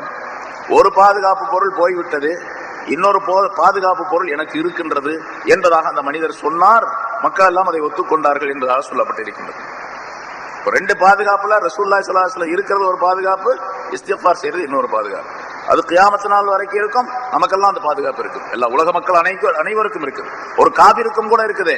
அந்த காபிர் தான் குஃப்ர்ல இருக்கிறார், இது தப்பு, நான் ஷிர்க் செய்து கொண்டிருக்கின்றேன், இது தவறு என்பதாக விளங்கி குஃப்ரை விட்டும் ஷிர்க்கை விட்டும் நீங்கி ஈமானுக்குள்ளே வந்துவிட்டால் அவருக்கும் அந்த பாதுகாப்பு கிடைக்கும். நம்ம தௌபா செய்யறோம், இஸ்திக்ஃபார் செய்யறோம்னா என்ன அர்த்தம்? இனிமேல் பாவங்களே செய்ய மாட்டோம் அப்படின்னு உறுதி எடுத்துக் கொள்வது. ஒரு காஃபிர் இஸ்திக்ஃபார் செய்யறதுன்னு என்ன அர்த்தம்? நான் இனிமேல் குஃப்ருக்கே போக மாட்டேன், ஈமானுக்கு வந்துடுறேன், நான் பல தெய்வங்களை வணங்க மாட்டேன், அல்லாஹ் ஒருவனைத்தான் வணங்குவேன் என்று ஏற்றுக்கொள்ளுவது. லா இலாஹ இல்லல்லாஹ் முஹம்மது ரசூலுல்லாஹ் கலிமா சொன்னா அவர் இஸ்திக்ஃபார் செஞ்சு விட்டார்னு அர்த்தம். அதனாலதான் அந்த இஸ்திக்ஃபார் எப்படிப்பட்ட தெரியுமா? நம்ம செய்யக்கூடிய இஸ்திக்ஃபாரை விட ரொம்ப உயர்ந்தது. நம்ம செய்யக்கூடிய இஸ்திக்ஃபார் நம்ம கூட கொஞ்சம் கொஞ்சம் ஒட்டிக்கிட்டு இருக்கோம். அந்த பாவங்கள் எதை செஞ்சேன் எதை செய்யல அப்படிங்கறதெல்லாம் தெரியாது, எது போச்சு எது போகாதுன்னு தெரியாது. ஒரு காபிரான மனிதர், ஒரு முஷ்ரிக்கான மனிதர் இஸ்லாத்தை ஏற்றுக்கொண்டு கலிமாவை சொல்லி மனப்பூர்வமாக இஸ்லாத்திற்குள்ளே வந்துவிட்டால் ரசூலுல்லாஹி ஸல்லல்லாஹு அலைஹி வஸல்லம் அவர்கள் சொல்லுகின்றார்கள், அவருடைய முன்னால் செய்த எல்லா பாவங்களும் அழிக்கப்பட்டு விட்டன. பெருசு சின்னது, அவர் கொலை செஞ்சது கொலை செய்யாத எத்தனை பாவங்களா இருந்தாலும் சரி எல்லாம். ஏன்னா ஷிர்க்கை விட பெரிய பாவம் கிடையாது. அதனால ஷிர்க்கே மன்னிக்கப்பட்டு போச்சு. இப்ப இவருக்கு 90 வயசு, அவருக்கு ஷிர்க் வைத்துக் கொண்டிருந்தார். 90வது வயசுல கலிமா சொன்னார். இன்னும் தொழுகம் கூட இல்ல, குர்ஆன் ஓதம் கூட இல்ல, அதை படிக்கவும் இல்ல, பார்க்கவும் இல்ல. அடுத்த நேரம் மௌத்தா போயிட்டார், சொர்க்கத்துக்கு போயிடுவார். அப்ப அந்த கலிமாவுடைய வேல்யூஷன் எவ்வளவு அப்படின்னு கேட்டா, எல்லா பாவங்களையும் பரிகரித்து விடுவது என்று சொல்லுகின்றார். சரி, அடுத்து அல்லாஹ் தஆலா மற்றொரு கருத்தை சொல்லுகின்றான், வமாலஹும் அல்லா யுஅஸிபஹுமுல்லாஹு வஹும் யசுத்தூன அனில் மஸ்ஜிதில் ஹராம். இந்த மக்காவாசிகள் என்ன செய்யறான்னு கேட்டா, ஸல்லல்லாஹு அலைஹி வஸல்லம் அங்க மக்காவில் இருக்கும் பொழுது மக்கா அத ஹரம் ஷெரீஃபில் போய் காபாவில் போய் தொழுவதற்கு தடை விதித்தார்கள். நீங்கள்லாம் வந்து இங்க தொழுகக்கூடாது, தொழுகிறதா உங்க வீட்டுக்குள்ள மறைமுகமாக யாருக்கு ஜனங்களுக்கு தெரியாம தான் தொழுதுக்கணும். இதெல்லாம் தொழுகையெல்லாம் பகிரங்கமாக வந்து ஹரம் ஷெரீஃபில் வந்து மஸ்ஜிதுல் ஹராமில் வந்து தொழக்கூடாது என்று தடை விதித்தார்கள். இப்ப அல்லாஹுடைய மஸ்ஜித், அது தன்னுடைய மஸ்ஜித் என்பதாக சொல்லுகிறார். அல்லாஹுடைய அந்த புனிதமான மஸ்ஜிதில மக்கள் தொழுவதற்கு வரக்கூடாது என்று தடை விதிக்கக்கூடிய மனிதன் எவ்வளவு பெரிய குற்றத்திற்குரியவன் என்பதை அல்லாஹ் இந்த இடத்துல சொல்லி காட்டுகிறான். இந்த ஆயத்துல ஒமா லஹும், அவர்களுக்கு எந்த உரிமையும் கிடையாது. அல்லாஹ் யுஅஸிபஹுமுல்லாஹ், அதான் அவர்களுக்கு எந்த பாதுகாப்பும் கிடையாது. அல்லாஹ் யுஅஸிபஹுமுல்லாஹ், அல்லாஹ் அவர்களுக்கு தண்டனையை ஏற்படுத்தாமல் இருப்பதற்கு அவர்களுக்கு எந்த முகாந்திரமும் கிடையாது. தண்டனை ஏற்படுத்துமா? அல்லாஹ் அவர்களுக்கு தண்டனை கொடுக்காமல் இருப்பதற்கு எந்த முகாந்திரமும் கிடையாது. வஹும் யசுத்தூனாலில் மஸ்ஜிதுல் ஹராம், அவர்கள் மஸ்ஜிதுல் ஹராமை விட்டும் மக்களை தடுத்துக் கொண்டிருக்கக்கூடிய நிலை. ரசூலையும் தடுக்கின்றார்கள், மக்களையும் தடுக்கின்றார்கள், தொழ வரக்கூடியவர் தடுக்கின்றார்கள், பிரச்சாரம் செய்யக்கூடியவர்களை தடுக்கின்றார்கள். இப்படியெல்லாம் தடுத்துக் கொண்டிருக்கக்கூடிய நிலையிலே அவர்களுக்கு தண்டனையை கொடுக்காமல் இருப்பதற்கு எந்த முகாந்திரமும் கிடையாது. தண்டனை அல்லாஹ் தஆலா கண்டிப்பாக கொடுக்கும். மஸ்ஜிதுல் ஹராம் தொழுவதற்காக தான், அல்லாஹ்வை தொழுவதற்காக தான் அல்லாஹ் தஆலா ஏற்படுத்தினார். அல்லாஹ்வையே தொழக்கூடாதுன்னு சொன்ன அந்த இடத்துல அஃபரஐத السابقون الاولون من المهاجرين والانصار والذين تبعوهم باحسان என்ற ஆயத்திலே நற்செயல்களின் மூலமாக அவர்களை பின்பற்றக்கூடியவர்கள் என்று சஹாபாக்களை பார்த்து அல்லாஹ் தஆலா சொல்லுகின்றான். மற்ற மனிதர்கள் எல்லாம் சஹாபாக்களை பின்பற்ற வேண்டும் என்று அல்லாஹ் தஆலா சொல்லுகின்றான். வஅல்ஸமஹும் கலிமத்தத் தக்வா வகானு அஹக்க பிஹா வஅஹலஹா, அல்லாஹ் தஆலா சஹாபாக்களுக்கு தக்வா என்ற கலிமாவை கட்டாயமாக்கி வைத்திருந்தான். தக்வா என்பது அவர்களுக்கு கட்டாயமாக இருந்தது. தக்வாவுக்கு உரியவர்களாக இருந்தார்கள் அவர்கள். வகானு அஹக்க பிஹா வஅஹலஹா, அதற்கு தகுதி படைத்தவர்களாக இருந்தார்கள். தக்வா என்பது எங்கே இருக்கின்றது உலகத்தில் என்று கேட்டால் சஹாபாக்களிடத்தில் இருந்தது. ரசூலுல்லாஹ்வுக்கு அடுத்ததாக சஹாபாக்கள் தான் தக்வா என்பது இருந்தது. தக்வா என்ற ஒரு உருவத்தை பார்க்க வேண்டும் என்று சொன்னால் அது சஹாபாக்களிடத்தில் தான் என்று அல்லாஹ் தஆலா அதில் சொல்லி காட்டுகின்றார். லஹும் மக்ஃபிரத்தும் வஅஜ்ருன் அலீம், அந்த சஹாபாக்களை பற்றி வரிசையா சொல்லிட்டு வந்து லஹும் மக்ஃபிரத்தும் வஅஜ்ருன் அலீம், அந்த சஹாபாக்களுக்கு மன்னிப்பும் மகத்தான நற்கூலியும் உண்டு, அதாவது சொர்க்கம் உண்டு என்று அல்லாஹ் தஆலா சொல்றான். அல்லாஹ் சொல்றான் அவர்களுக்கு மன்னிப்பு உண்டு, சொர்க்கம் உண்டு, தக்வாவுக்கு உரியவர்கள், அவர்கள் பின்பற்றப்பட தகுந்தவர்கள் என்றெல்லாம் அல்லாஹ் சொல்றான். இவர் சொல்றாரு சஹாபாக்கள் நம்பிக்கைக்கு உரியவர்கள் அல்ல அப்படின்னு சொல்றாரு. எவ்வளவு பெரிய அநியாயம் பாருங்க. அதனால எதுக்கு சொல்றேன்னு கேட்டா, இந்த மாதிரி இந்த ஹதீஸுகளுக்கெல்லாம் கிறுக்குத்தனமா ஏதாச்சும் விளக்கங்களை சொல்லி மக்களை ஏமாற்றி திசை திருப்பி வாலிபர்களை கெடுத்து, எனக்கு கேட்கறவங்களுக்கு யாருக்குமே எதுவுமே தெரியாது. ஒருத்தர் கேட்கிறாரு சொன்னா அவர் நல்லா பேசுறாரு, என்ன பேசுறாரு, நல்லா பேசுறாரு, அவ்வளவுதான். நம்ம சொல்ற மாதிரி இப்ப பயான் செஞ்சோம், இப்போ வெளியே போறாங்க, அஜித் எப்படி இருந்துச்சு நீங்க பயான் எப்படி இருந்துச்சு, ரொம்ப நல்லா இருந்துச்சு, எப்படி இருந்துச்சு, நல்லா இருந்துச்சு, ஒன்னே ஒண்ணு சொல்லுங்களேன், நல்லா இருந்துச்சு அப்படின்னு சொல்லிட்டு போயிட்டே இருப்பாங்க. சொல்ல தெரியாது, நல்லா இருந்துச்சு அவ்வளவுதான். அது மாதிரி நல்லா இருந்துச்சுன்னு சொல்லிட்டே போயிட்டே இருக்கிறாங்க. அவர் என்ன சொல்றாரு, எதுல இருந்து சொல்றாரு, தப்பா சொல்றாரா ரைட்டா சொல்றாரா அப்படிங்கறதெல்லாம் தெரியவே தெரியாது, கேட்கறவங்களுக்கு தெரியுது. வாலிபர்கள் அப்படி தடம் மாறி தடம் புரண்டு போய் கொண்டிருக்கக்கூடிய சூழ்நிலையில் இருந்து கொண்டிருக்கின்றார்கள். அதனால அந்த விஷயங்கள்லாம் இப்ப என்ன எதுக்காக சொல்லணும்னு கேட்டா, குர்ஆனும் நம்பிக்கைக்குரியதல்ல, ஹதீஸும் நம்பிக்கைக்குரியதல்ல என்ற வரைக்கும் வந்திருக்கிறாங்க. இப்ப அப்படின்னா என்ன அர்த்தம், அவன் முஸ்லிமே அல்ல காபிருங்கிறதுக்காக இருந்துட்டாங்கன்னு அர்த்தம். முஸ்லிமானவனே அல்ல அப்படின்னு அர்த்தம். ஏன்னா குர்ஆன் இப்ப ஹதீஸ் ஜகாத்தை மறுக்கிறாங்க. வயசுல ஒரு தடவை கொடுத்தா போதும், கொடுக்கப்பட்ட பொருள் ஒரு தடவை கொடுத்தா போதும், கொடுக்கப்பட்ட பொருளுக்கு திருப்பி கொடுக்க வேண்டியது இல்லை அப்படின்னு சொன்னாவே காபிர்னு அர்த்தம் வந்துடும் ஆட்டோமேட்டிக்கா. ஏன்னா லொஹர் தொழுக வேண்டியது இல்லை அப்படின்னு ஒருத்தர் சொன்னார். மீதி 4 நேரம் தொழுதா போதும், சுபு தொழுக வேண்டியது இல்ல, லொஹர்ல இருந்து லொஹர் அஸ்ர் மக்ரிப் இஷா தொழுதா போதும், சுபு கொஞ்சம் கஷ்டமான வேலை, அதனால அந்த 2 ரக்காத்தை வந்து வஜா பண்ணின விட்டுடுவோம் அப்படின்னு சொல்லிட்டு சுபு தொழுக வேண்டியது இல்ல அப்படின்னு சொல்லிட்டு சில ஆதாரங்களை காட்டுறாருன்னு வச்சுங்க. அப்ப அவர் என்ன சொல்லுவோம், காபிர்னு சொல்லுவோம். இன்னொருத்தர் சொல்றாரு சுபு அப்படி இல்ல, சுபு தொழுகணும் ஆனா 1 ரக்காத் தொழுதா போதும் அப்படின்றாரு. அவர் 2 தொழுக வேண்டியதுல 1 தொழுதா போதும். அவரும் அதே நிலைதான். 2 தொழுக வேண்டாம்னு சொல்றவரும் 1 தொழுதா போதும்னு சொல்ற 2 பேரும் ஒரே ஆள் தானே, ஒரே சட்டம் தான் 2 பேத்துக்கு. அதே மாதிரி ஜகாத் வந்து வயசு ஜகாத் கொடுக்கவே வேண்டியதில்லை என்று சொல்பவரும் ஜக்காத்து ஒரு தடவை கொடுத்தா போதும் வயசுல அப்படின்னு சொல்றவர் 2 பேரும் ஒருத்தர் தான். அவரும் காப்பீர், இவரும் காப்பீர் தான். அதுல எந்த விதமான சந்தேகமும் இல்லை. ஆனா காப்பீர் சொல்றதுக்கு இன்னும் நம்ம சொத்தா கொடுக்கறது தயாரா வரல. எந்த ஆலிம் சாக்கெல்லாம் சொல்லிட்டு இருக்கிறாங்க, அவ்வளவுதான். அதனால குழப்பங்கள் நிறைந்த இந்த சூழ்நிலையில இந்த மாதிரி இரவுகளை நாம் பயன்படுத்தி நம்முடைய பாவங்கள் மன்னிக்கப்படுவதற்கு, நேர் வழி பெறுவதற்கு, ஈமான் நிலைத்திருப்பதற்கு, ஈமான்ல சரியான உறுதியோடு வாழ்வதற்குரிய ஒரு வாய்ப்பை நாம் ஏற்படுத்திக் கொள்ள வேண்டும். அல்லாஹ் தஆலாவிடத்தில் கேட்டுக்கொள்ள வேண்டும். ஆனால் ரசூலுல்லாஹி ஸல்லல்லாஹு அலைஹி வஸல்லம் அவர்கள் இந்த இரவிலே தொழுதார்கள். நான் நிறைய சொல்லியிருக்கோம். தொழும் பொழுது சஜிதாவிலே அல்லாஹும்ம இன்னி அஊது பிஅஃவிக மின் இகாபிக வ அஊது பிரிலாக மின் சஹதிக வ அஊது பிக மின்க லா உஸி ஸனாஅன் அலைக அன்த கமா அஸ்னைத அலா நஃப்ஸிக் என்பதாக ரசூலுல்லாஹி ஸல்லல்லாஹு அலைஹி வஸல்லம் சஜிதால ஓதிக்கிட்டே இருந்தாங்க. நிறைய ரொம்ப நேரம் ஓதிக்கிட்டே இருந்தாங்க. ஆயிஷா நாயகி பக்கத்துல இருந்து இப்படி காது கொடுத்து கேட்டுக்கிட்டே இருந்தாங்க. இதை ஆயிஷா நாயகி தான் சொல்றாங்க, இந்த மாதிரி யார சொல்லலாம் நீங்க தொழுகையில் இதை ஓதுனீங்களே அப்படின்னு சொல்லி சொன்னாங்க. சஜிதாவில் இப்படி ஓதிக்கிட்டு இருந்தீங்களே அப்படின்ட்டு. அல்லாஹும்ம இன்னி அஊது பிஅஃவிக மின் இகாபிக, யா அல்லாஹ் உன்னுடைய மன்னிப்பின் பொருட்டால் உன்னுடைய தண்டனையை விட்டு உன்னிடத்தில் நான் பாதுகாப்பு தேடுகின்றேன். உன்னுடைய திரு பொருத்தத்தின் பொருட்டால் உன்னுடைய கோபத்தை விட்டு உன்னிடத்தில் நான் பாதுகாப்பு தேடுகின்றேன். உன்னுடைய அருளை அபூஜஹல் போன்ற அவனுடைய கூட்டங்கள் எல்லாம் கைதட்டி சிரித்தார்கள், கேலி செய்தார்கள். இப்ப அல்லாஹ் தஆலா சொல்றான், அஃபராயித அல்லதி கஃபர, நிராகரித்துக் கொண்டிருக்கின்றானே அந்த ஒருவனை நீர் பார்த்தீரா? அஃபராயித அல்லதி யன்ஹா, தடுக்கின்றானே அந்த மனிதனை பார்த்தீரா? யாரை தடுக்கின்றான்? அபுதன் இதா ஸல்லா, நம்முடைய ஒரு அடியாரை, அதாவது ரசூலுல்லாஹி ஸல்லல்லாஹு அலைஹி வஸல்லம் அவர்களை, இதா ஸல்லா, அவர் தொழும் பொழுது, அவர் தொழுதால் என்னுடைய அடியாரை தடுக்கின்றானே அந்த மனிதரை பார்த்தீரா? எவ்வளவு மோசமான ஆளு அப்படின்னு அல்லாஹ் தஆலா கேட்கின்றார். அது மாதிரி ரசூலுல்லாஹி ஸல்லல்லாஹு அலைஹி வஸல்லம் அவர்களையும் மூமின்களையும் தடுத்துக் கொண்டிருந்தார்கள். தடுத்துக் கொண்டு இருப்பதே அவர்களுக்கு தண்டனை கொடுப்பதற்குரிய வாய்ப்பு, அந்த நிலை. அதை அல்லாஹ் சொல்லுவான், அவர்களுக்கு முகாந்திரம் கிடையாது. அல்லாஹ் யுஅஸிபஹுமுல்லாஹு, அல்லாஹ் தஆலா அவர்களுக்கு தண்டனை கொடுக்காமல் இருப்பதற்கு எந்த முகாந்திரமும் கிடையாது, கொடுத்தே தருவான்.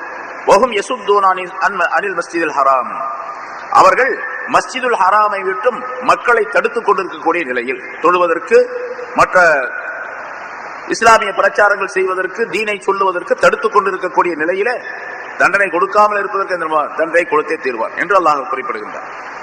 ஆனா மேல சொன்னது ரசூலுல்லாஹ் இருக்கிறதுனால தண்டனை வரல அப்படின்னு அர்த்தம். தண்டனைக்கு உரியவர்கள் தான் இவங்க, ஆனா தண்டனை வராமல் இருந்ததுக்கு காரணம் ரசூல் ஸல்லல்லாஹு அலைஹி வஸல்லம் அவர்கள் இருந்தது. இன்னொரு விஷயம் சொல்லப்படுகின்றது, ரசூலுல்லாஹி ஸல்லல்லாஹு அலைஹி வஸல்லம் மக்காவிலிருந்து ஹிஜ்ரத் செஞ்சு மதீனாவுக்கு போயிட்டாங்க. இப்ப நம்ம சொன்னோம், மதீனாவுக்கு போன உடனே இந்த மக்காவாசிகளுக்கு தண்டனை வந்துருச்சு. ஏன்னா ரசூலுல்லாஹ் அங்க இல்ல, போயிட்டாங்க, அதனால தண்டனை வந்துச்சு. ஆனா தண்டனை உடனே வரலையா? எப்ப வந்துச்சு? ஹிஜ்ரி 2வது வருஷம் ரமலான் மாசத்துல பத்ரு போர் நேரத்துல பத்ரு போருக்கு தயாரானாங்க, அங்க போனாங்க, அவங்களுக்கு தண்டனை வந்துச்சு. பத்ரு போர் அழிவுக்குரியவனார்கள் 70 பேர் கொல்லப்பட்டார்கள், 70 பேர் சிறை பிடிக்கப்பட்டார்கள் இல்லையா? அப்போ ஒரு 2 வருஷம் வரைக்கும் தண்டனை வரலையா? அது என்ன காரணம்? ரசூலுல்லாஹ் தான் போயிட்டாங்கல்ல, 2 வருஷம் ஆச்சு போய். அப்படின்னா அதுக்கு ஒரு விளக்கம் என்ன சொல்லப்படுகிறது சொன்னால், ரசூலுல்லாஹி ஸல்லல்லாஹு அலைஹி வஸல்லம் போன பின்னால ரசூலுல்லாஹி ஸல்லல்லாஹு அலைஹி வஸல்லம் அவர்களை பின்பற்றிய சஹாபாக்கள் பல பேர் இங்க இருந்துகிட்டு இருந்தாங்க. அவங்க எல்லாம் கொஞ்சம் கொஞ்சமா தான் போனாங்க, ஒருத்தரா தான் போனாங்க. 2 பேர் 4 பேர், ஒருத்தர் 2 பேர், ஒரு குடும்பம், இப்படி தான் போயிட்டு இருந்தாங்க. போறவங்க எல்லாம் தங்களுடைய சொத்து சுகம், வீடு, வாடு, மாடு என்ன நினைச்சு எல்லாத்தையும் விட்டுட்டு உடுத்துற துணியோட தான் போயிட்டு இருந்தாங்க. எல்லாருமே யாரும் காசெல்லாம் எடுத்துட்டு போகல, எல்லாம் அப்படி அப்படியே விட்டுட்டு போயிட்டு இருந்தாங்க. முஸஅப் இப்னு உமைர் ரலியல்லாஹு தஆலா மிகப்பெரிய பணக்காரரா இருந்தார் அந்த காலத்துல. இஸ்லாத்தை ஏற்றுக்கொண்ட பின்னால அவங்க வீட்டுல இருந்து துரத்திட்டாங்க, வெறும் உடுத்துற துணி மட்டும்தான் இருந்துச்சு, அதோட போனாங்க என்றெல்லாம் சொல்லப்படுகின்றது. அதுபோல இன்னொரு சஹாபி, அவர்கிட்ட நிறைய நிலபலன்கள்லாம் இருந்தது, ஆடு மாடு இருந்தது, வீடு இருந்துச்சு, எல்லாம் இருந்துச்சு. அவர் ஹிஜ்ரத் செஞ்சு போனார். போன உடனே போய் பிடிச்சிக்கிட்டாங்க இந்த குறைஷியர்கள். நீ போகக்கூடாது, இங்கதான் இருக்கணும் அப்படின்னு சொல்லிட்டு. நான் போய்த்தான் தீர்வேன், நீ போறதான ஒன்னு நாங்க இப்ப அனுப்ப மாட்டோம், நாங்க விட முடியாது. சரி, அவர் சொன்னார், நான் இப்ப நீங்க என்ன பண்ணு கேட்டா, என்னுடைய வீடு இருக்குது, வாசல் இருக்குது, நிலம் இருக்கு, அது இருக்கு, இது இருக்கு, இதெல்லாம் நீங்க எடுத்துங்க, என்ன விட்டுருங்க. அப்படின்னா பரவாயில்ல, நாங்க எடுத்துக்கிறோம், நீ போ அப்படின்ட்டு. அவர் மனமும் விட்டு தான் போனாங்க, எல்லாம் விட்டுட்டு தான் போனாங்க. இப்ப போனவங்கல்ல கொஞ்சம் கொஞ்சமா போனாங்க. அப்படி கொஞ்சம் கொஞ்சமா போகக்கூடிய அந்த மனிதர்கள் கொஞ்சம் இருந்த மூமினான முஸ்லிமான மனிதர்கள் அந்த பத்ரு போர் நடக்கிற காலம் வரைக்கும் இருந்தாங்க மக்காவில் இருந்து கொண்டிருந்த அந்த நேரத்தில் அவர்கள் மூமின்கள் ரசூலுல்லாஹி ஸல்லல்லாஹு அலைஹி வஸல்லம் அவர்களை பின்பற்றி வாழ்க்கையை நடத்தியதன் காரணமாக தினந்தோறும் ஆயிரக்கணக்காக இஸ்திக்ஃபார் செய்து கொண்டே இருந்தார்கள் ஒவ்வொருத்தரும். அந்த இஸ்திக்ஃபார் செய்ததின் காரணமா அங்க தண்டனை வரல அவங்களுக்கு. அப்ப எப்ப இஸ்திக்ஃபார் கட்டாச்சு முடிஞ்சிச்சு அப்படின்னு கேட்டா எல்லா முஸ்லிம்களும் போயிட்டாங்க. மதீனாவுக்கு. அப்படி போகக்கூடிய அந்த கால அளவு தான் கிட்டத்தட்ட 2 வருஷம். எப்போ எல்லா முஸ்லிம்களும் மக்காவை விட்டு மதீனாவுக்கு போய் சேர்ந்து விட்டார்களோ அல்லாஹ் தஆலா தண்டனை கொடுத்துட்டான் என்று விளக்கம் தரப்படுகிறது. சரி, இவங்க மஸ்ஜிதுல் ஹராமை தொழுவதை விட்டு தடை செய்கின்றார்கள், அவர்களுக்கு அல்லாஹ் தஆலா தண்டனை ஏற்படுத்துறான் அப்படின்னு. வமா கானு அவுலியாஹு, மேலும் அந்த மனிதர்கள், அந்த குறைஷியர்கள், மக்காவாசிகளான அந்த குறைஷியர்கள் அந்த மஸ்ஜிதுக்கு அதிகாரிகளாகவும் கிடையாது. அந்த மஸ்ஜிதுகளை தடுக்கிறாங்க பாருங்க, இவங்க அதிகாரியா இருக்கு? இவங்க அதிகாரியே கிடையாது, அந்த மஸ்ஜிதுக்கு அதிகாரியாக இருக்க முடியாது இவங்க. மமாகானு அவுலியா அஹு, அதற்குரிய அவுலியாக்களாக, அவுலியாக்கள்னா இங்க பொறுப்பாளர்களாக, தகுதி படைத்தவர்களாக, உரிமை கோரக்கூடியவர்களாக அவர்கள் கிடையாது. இன்னவுலியாஹு இல்லல் முத்தகூன், அல்லாஹ்வுடைய அந்த மஸ்ஜிதிற்கு, மஸ்ஜிதுல் ஹராமிற்கு உரிமை கோரக்கூடியவர்கள், அதை பராமரிக்கக்கூடியவர்கள் யார் என்று சொன்னால் முத்தகீன்களை தவிர வேற யாரும் இருக்க முடியாது. அல்லாஹ்வுடைய பயம் உள்ளவர்களை தவிர வேற யாரும் அந்த மஸ்ஜிதை பராமரிக்கக்கூடியவர்களாக இருக்க முடியாது. இவங்க சொல்றாங்க, குறைஷர்கள் சொல்லி கொடுத்த நஹனு உலாத்துல் பைத், உலாத் பைத்தி வல் ஹரம், நாங்கள் அல்லாஹ்வுடைய இந்த வீட்டுக்கும் ஹரம் ஷரீஃபுக்கும் பாதுகாப்பாளர்கள். நாங்கள் யாரை விரும்புகின்றோமோ அவர்களை உள்ளே விடுவோம், யாரை விரும்பவில்லையோ அவர்களை எல்லாம் வெளியே அனுப்புவோம். எங்க இஷ்டம், மஸ்ஜித் நாங்க தான் வச்சுட்டு இருக்கிறோம், நாங்க தான் அதிகாரி இருக்கு, நாங்க தான் முத்தவள்ளிகள், நாங்க தான் தலைவர்கள், நாங்க தான் செக்ரட்டரி அப்படின்னு சொல்லிட்டு இருந்தாங்க அவங்க. உலாத்துல் பைத், இந்த வீட்டினுடைய உரிமையாளர்கள் நாங்க தான், அதனால நாங்க யாரை விரும்புகின்றோமோ அவரை விடுவோம், யாரை விரும்பலையோ அவரெல்லாம் வெளியே அனுப்பிடுவோம் அப்படின்னு சொன்ன அந்த வாசகத்திற்காக அல்லாஹ் தஆலா அப்படி சொன்ன நேரத்தில் இந்த ஆயத்தை இறக்கி வைத்தான். வமா கானு அவுலியா அஹு, இவர்கள் உண்மையிலேயே அதுக்கு அதிகாரிகள் அல்ல. அந்த வீட்டுக்கு, அந்த மஸ்ஜிதுக்கு அதிகாரிகளாக இருக்கக்கூடியவர்கள் எப்படி இருக்க, இன்னவுலியாஹு இல்லல் முத்தகூன், முத்தகீன்களை தவிர வேறு யாரும் அவுலியாவாக வர முடியாது. அதாவது பொறுப்பாளர்களாக, பாதுகாப்பாளர்களாக, கார்டியன்களாக, அதற்கு நிர்வாகிகளாக வர முடியாது. இது வேறொரு இடத்துல அல்லாஹ் தஆலா தெளிவாக சொல்லுகின்றான். இன்னமா யாமுரு மஸாஜிதுல்லாஹி மன் ஆமன பில்லாஹி வல் யௌமில் ஆகிர் வ அகாமஸ் ஸலாத்த வ ஆத்தஸ் ஸகாத்த என்ற ஆயத்தில் 5 விதமான ஷரத்துகளை சொல்லுகின்றான். ஒரு மஸ்ஜிதுக்கு, பொதுவாக மஸ்ஜிதுல் ஹராமுக்கு அங்கே சொல்லப்படுகின்றது. ஆனால் உலகத்தில் எல்லா மஸ்ஜித், இந்த மஸ்ஜிதா இருந்தாலும் சரி, வேற மஸ்ஜிதா இருந்தாலும் சரி, அதை நிர்வகிக்கக்கூடியவர்கள் எப்படி இருக்கணும் கேட்டா 5 விதமான தன்மைகள் கொண்டவர்களாக இருக்கணும். அல்லாஹ்வை ஈமான் கொள்ளணும், மறுமை நாளை நம்பிக்கை கொண்டவராக இருக்கணும். இந்த 2 இருந்துச்சுனாவே அவர் ரொம்ப பெரிய பக்தியாளராக ஆயிடுவார், முத்தகீன்கள்ல உள்ளவராக ஆயிடுவார். அல்லாஹ்வை நம்புறது, ஆகிரத்தை நம்புறது. ஏன்னா ஆகிரத்துடைய நம்பிக்கையின் அடிப்படையில் தானே இங்க நேர்மையாக, நீதியாக, பொய் பேசாம, பித்தலாட்ட செய்யாம, தீமைகளை செய்யாம, எல்லாருடனும் இனிமையாக எப்படி வாழ வேண்டும் என்று சொல்லப்பட்டிருக்கு. அப்படி எல்லாம் வாழணும் அப்படின்னு சொன்னா அல்லாஹ் ஆகிரத்துடைய பயத்தின் காரணமாக, நாளைக்கு மௌத்தா போயிடுவோம், அங்க போய் கேள்விக்கு பதில் சொல்ல வேண்டியது இருக்கும் என்ற எண்ணம் வந்து விட்டாலே இங்க நீதியாக, நேர்மையாக நடக்கக்கூடிய சூழ்நிலை. இப்ப 2 விஷயம், அல்லாஹ்வை நம்பணும், அல்லாஹ்வை நம்பியவர்கள், அதே மாதிரி ஆகிரத்துடைய நிலையை நம்பியவர்கள், ஆகிரத்தை நம்பியவர்கள், தொழுகையை நிலை நிறுத்தக்கூடியவர்கள், ஜகாத்தை கொடுத்து வரக்கூடியவர்கள் இவர்கள். அதே போன்று வலம் யக்ஷ இல்லல்லாஹ், அல்லாஹ்வை தவிர வேற யாரையும் பயப்படாதவர்கள். அதாவது சட்டங்களை சொல்லும் பொழுது அல்லாஹ்வை தவிர வேற யாரையும் பயப்படாததா, எந்த பெரியாரையும் பயப்படக்கூடாது, எங்க அத்தாவையும் பயப்பட மாட்டேன், அம்மாவையும் பயப்பட மாட்டேன் அப்படின்னு சொல்றதில்ல. அவங்களுக்கெல்லாம் என்னென்ன மரியாதை தரணும், எப்படி பயப்படணும் அப்படிங்கிற சட்டங்கள்லாம் இருக்குல்ல, அதெல்லாம் கொடுக்கணும். நான் யாரையும் பயப்பட மாட்டேன், அவர் கவர்னராக இருந்தாலும் சரி, ஜனாதிபதியாக இருந்தாலும் சரி, வேற யாரா இருந்தாலும் சரி பயப்பட மாட்டேன் அப்படின்லாம் சொல்லிட்டு, அதுக்கு பேர் இல்லை. அல்லாஹ்வை தவிர வேற எந்த விஷயத்திலும் பயப்படக்கூடாதுன்னா, நன்மைகளை சொல்லி தீமைகளை தடுப்பதிலே, நன்மையான விஷயங்களை செய்வதிலே, நல்ல காரியங்களை அடுத்தருக்கு சொல்லுவதிலே, தீமைகளை தடுப்பதிலே யாருக்கும் பயப்படக்கூடாது. நீதி செலுத்துவதிலே யாருக்கும் பயப்படக்கூடாது. அவருக்கு பயந்துக்கிட்டு ஒரு மாதிரி, இவருக்கு பயந்துக்கிட்டு ஒரு மாதிரி, இவருக்கு ஆதரவு தந்து ஒரு மாதிரி, இதெல்லாம் அல்லாஹ்வை பயப்படாத விஷயம். அது மாதிரி செய்யக்கூடாது. அது நிறைய விஷயங்கள் அதுல இருக்கின்றன. இந்த 5 நிலைகள், அல்லாஹ்வை நம்புவது, ஆகிரத்தை நம்புவது, தொழுகையை நிலைநிறுத்துவது, ஜக்காத்தை கொடுத்து வருவது, அல்லாஹ்வை தவிர யாரையும் பயப்பட, இந்த 5 சிஃபாத்துகள், 5 தன்மைகள் உள்ளவர்கள் தான் மஸ்ஜிதை பராமரிக்கணும், மஸ்ஜிதுடைய நிர்வாகிகளா இருக்கு. அந்த ஆயத்துல இன்னொரு கருத்து என்ன கேட்டா, முஸ்லிம்கள் அல்லாதவர்கள், மூமின்கள் அல்லாதவர்கள் மஸ்ஜிதுக்கு பொறுப்பாளியா இருக்கக்கூடாது. நிறைய இடங்கள்ல பார்க்கலாம், தொழுகாதவங்களை தான் முத்தோலியா போட்டு வச்சிருப்பாங்க பல இடங்கள்ல. அவர் என்னன்னு கேட்டா, எப்பாவது ஒரு நாளைக்கு ஜும்மாவில் வருவார், அல்லது 10 நாளைக்கு வருவார், அதாவது எப்பாவது ஒரு நாளைக்கு ஏதாச்சும் வேலை இருந்தா வருவார். சில ஊர்களை நானே பார்த்துருக்கிறேன், பஞ்சாயத்து பண்ணுவாங்க, யாராவது ஏதாச்சும் செஞ்சுட்டாங்கன்னு சொன்னா ஊர்ல உள்ள புத்தவழிகள் அவங்க மஸ்ஜித் எல்லாம் வந்து பள்ளியாசில் வந்து பஞ்சாயத்து பண்ணிட்டு இருப்பாங்க. காலையில 10 மணிக்கு வருவாங்க, 10 மணிக்கு அவரை வர சொல்லி இருப்பாரு, பஞ்சாயத்து பண்ணிட்டு வாங்க சொன்ன உடனே எந்திரிச்சு வீட்டுக்கு போயிடுவாங்க. எல்லாம் சேர்ந்து கும்பலா போயிடுவாங்க. அங்க மோதினாதான் சேர்த்து தான் அப்புறம் இருப்பாங்க. தொழ வரக்கூடிய முசல்லிகள் யாராவது வழக்கமா தொழுதுன்னா அவங்க மட்டும் இருப்பாங்க. இதை நம்ம நிறைய பார்த்தது. இவர்கள் எல்லாம் மஸ்ஜிதை நிர்வகிக்க தகுதியே அற்றவர்கள் என்பதை அல்லாஹ் அந்த ஆயத்திலே சொல்லுகின்றார். அதனால இங்க அல்லாஹ் சொல்லுகின்றான், இன் அவுலியாஹு இல்ல முத்தகூன், அந்த மஸ்ஜிதுல் ஹராமை நிர்வகிக்கக்கூடியவர்கள், அதற்கு அதிகாரியாக இருக்கக்கூடியவர்கள் முத்தகீன்களை தவிர வேற யாருமாக இருக்கக்கூடாது. அப்ப முத்தகீன்களாக இருக்க வேண்டும் என்று சொன்னால்தான் அந்த 5 சேர்த்து சொல்றாங்க. அல்லாஹ் சொன்ன அந்த ஆயத்துல சொன்ன 5 நிபந்தனை இருக்குது பாருங்க. இந்த 5 நிபந்தனையை 5 வேலைகளை செய்த மனிதர் தான் முத்தகீன்களாக ஆக முடியும் என்பதாக அர்த்தம். ஆக அந்த மக்காவாசிகள் ரசூலுல்லாஹி ஸல்லல்லாஹு அலைஹி வஸல்லம் அவர்கள் மூலமாக மிகப்பெரிய பாதுகாப்பை பெற்றவர்களாக இருந்தார்கள். பிறகு ஈமான் கொண்ட நிலையிலே அவர்கள் இஸ்திக்பார் செய்யக்கூடிய தன்மை உடையவர்களாக ஆகிவிட்டால் அவர்களுக்கும் அல்லாஹ் தஆலா பாதுகாப்பு கொடுத்து கொண்டிருந்தான். ஆனால் இந்த விஷயங்களை வலாக்கின் அக்ஸரஹும் லா யஅலமூன், அவர்களிலே பெரும்பாலானவர்கள் அறிந்து கொள்வதே இல்லை. மஸ்ஜிதை நிர்வாகம் பண்ணக்கூடியவர்கள் முத்தகீன்களாக இருக்க வேண்டும் என்பதை பெரும்பாலானவர்கள் அறிந்து கொள்வதே இல்லை.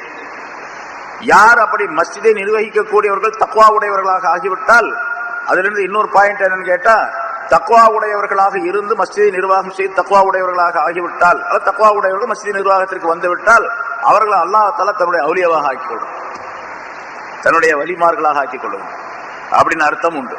இங்க இன்னொரு கருத்து, வலாக்கின் அக்ஸரஹும் லா யஅலமூன், எனினும் அவர்களில் பெரும்பாலானவர்கள் இதை விளங்குவதில்லை அப்படின்னு சொன்னா அவர்களில் சிலர் விளங்கி இருக்கிறார்கள் அர்த்தம். பெரும்பாலானவர்கள் விளங்குறது இல்லை, சிலர் விளங்கி இருக்கிறார்கள். அப்ப விளங்கியவர்கள் அல்லாஹ் தஆலாவுடைய அவுலியாக்களாக, அவருடைய நேசர்களாக, அல்லது அந்த பள்ளிக்கு பாதுகாப்பாளர்களாக, அல்லாஹ்வுடைய தக்வா உள்ளவர்களாக ஆகிவிடுவார்கள் என்பதையும் அல்லாஹ் தஆலா சொல்லுகின்றார். அதே போல இன்னொரு கருத்து, அடுத்த ரசூலுல்லாஹி ஸல்லல்லாஹு அலைஹி வஸல்லம் மக்காவில் இருக்கும் பொழுது சில நேரங்களில் போய் தொழுவாங்க, சஹாபாக்களும் தொழுவாங்க. தொழும் பொழுது கிண்டல் செய்வதற்காண்டி, கேலி பரிகாசம் செய்வதற்காண்டி சில வேலைகளை அந்த குஃபார்கள் செஞ்சுக்கிட்டு இருந்தாங்க, அந்த குறைஷியர்கள் செஞ்சுட்டு இருந்தாங்க. அதை அல்லாஹ் தஆலா கண்டிக்கின்றார்.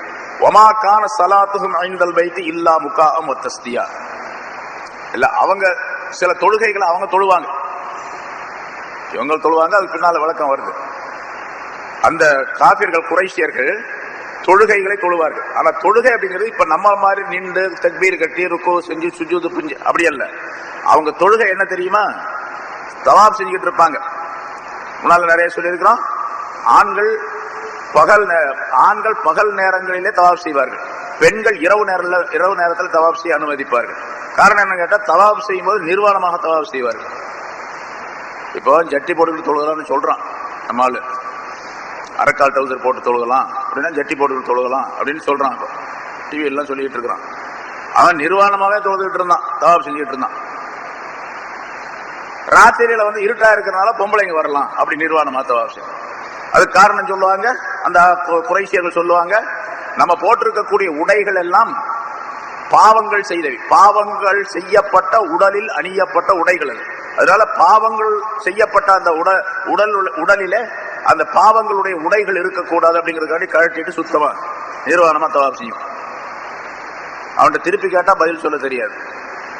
பாவங்கள் செய்த உடலிலே போடப்பட்டு இருக்கக்கூடிய உடைகள் அசுத்தமானவை, அல்லாஹ்வுடைய புனிதமான வீட்டை அசுத்தமான உடைகளோடு தவாப் செய்யக்கூடாது அப்படின்னு சொன்னா உடல் எப்படி, உடம்பே அசுத்தத்தானே? அப்ப ஹராமான பொருளை சாப்பிட்டா அது மட்டும் எப்படி தவாப் செய்யணும்?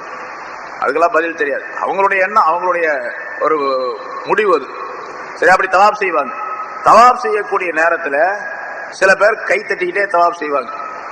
கையை தட்டுறது நிறைய மற்ற கவுங்கள்லாம் பார்க்கணும், கை தட்டிக்கிட்டே போறாங்க. அந்த கை தட்டுறதுலாம் கை வலிச்சுன்னா சலங்க வச்சுக்கிட்டான். இது அதுக்கு என்ன பேர், சிங்கி அடிக்கிறதுக்கு பேர். அதை வச்சுக்கிட்டான். கை தட்டி தட்டி பார்த்து நான் வலிச்சுக்கிச்சு, அதனால ஒரு 2 தட்டு வச்சுக்கிட்டு 2 தட்டிக்கிட்டே போறாங்க, தட்டிக்கிட்டே போறான். இது கை தட்டுவதும் பல பேர் என்ன ஒரு கும்பல் சீட்டி அடிப்பாங்க. இப்ப அந்த இதெல்லாம் ஊர்வலம் போய் சீட்டி அடிச்சுட்டு போறாங்க பாருங்க. இது அவர்களுடைய வணக்கமாக இருந்தால்தான் அவங்களுடைய சலாத்து, தொழுகை. வமா கான ஸலாத்துஹும் இன்தல் பைத்தி, பைத்துல்லாவிலே அவர்களுடைய தொழுகை இல்லா முகாஅன், கை சீட்டி அடிப்பதும் வ தஸ்தியா, கை தட்டுவதையும் தவிர வேறு எதுவும் கிடையாது. அவங்க வணக்கம்லாம் எப்படி இருந்துச்சு? தொழுகையெல்லாம் 2 விஷயம் தான். சீட்டி அடிக்கிறது, கை தட்டுறது. இன்னைக்கு எல்லாரும் செய்யறான், அவங்கிருந்து வந்ததுதான் அது. கை தட்டுறது, சீட்டி அடிக்கிறதும் அங்கிருந்து வந்தது. அதனால முஸ்லிம்கள் யாரும், நம்ம யாருமே சீட்டி அடிக்க கூடாது, கை தட்டவும் கூடாது. எந்த நேரத்திலையும் தொழுகையில தான் தட்டக்கூடாது, தெரியுமே. முஸ்லீம்ல தட்டக்கூடாது, வெளியே தட்டக்கூடாது. நான் போற இடத்துல சொல்றது. அது குறிப்பாக காலேஜுகளில், இந்த யூனிவர்சிட்டி, அங்கே இங்கே காலேஜ் ஸ்கூல்களில் போய் பயன் செய்யும் போது பசங்க என்ன பண்ணுவாங்க, பேசி முடிச்சோன்னா கை தட்டுவானுங்க. எல்லா இடத்துலையும் பழக்கம். அதான் உடனே சொல்லிடுறது, கை தட்டக்கூடாது. சில இடங்களில் போய் பார்த்த நிலவரம் தெரியும், உடனே முதல்ல சொல்லிடுறது. பேசி முடிச்ச உடனே வேணா உங்களுக்கு அஜித் நல்லா பேசினார் அப்படின்னு சொன்னா தக்பீர் சொல்லுங்க, அல்லாஹ் அக்பர்னு சொல்லுங்க. நாரே தக்பீர்னு சொல்லுங்க, அல்லாஹ் அக்பர் சொல்லுங்க.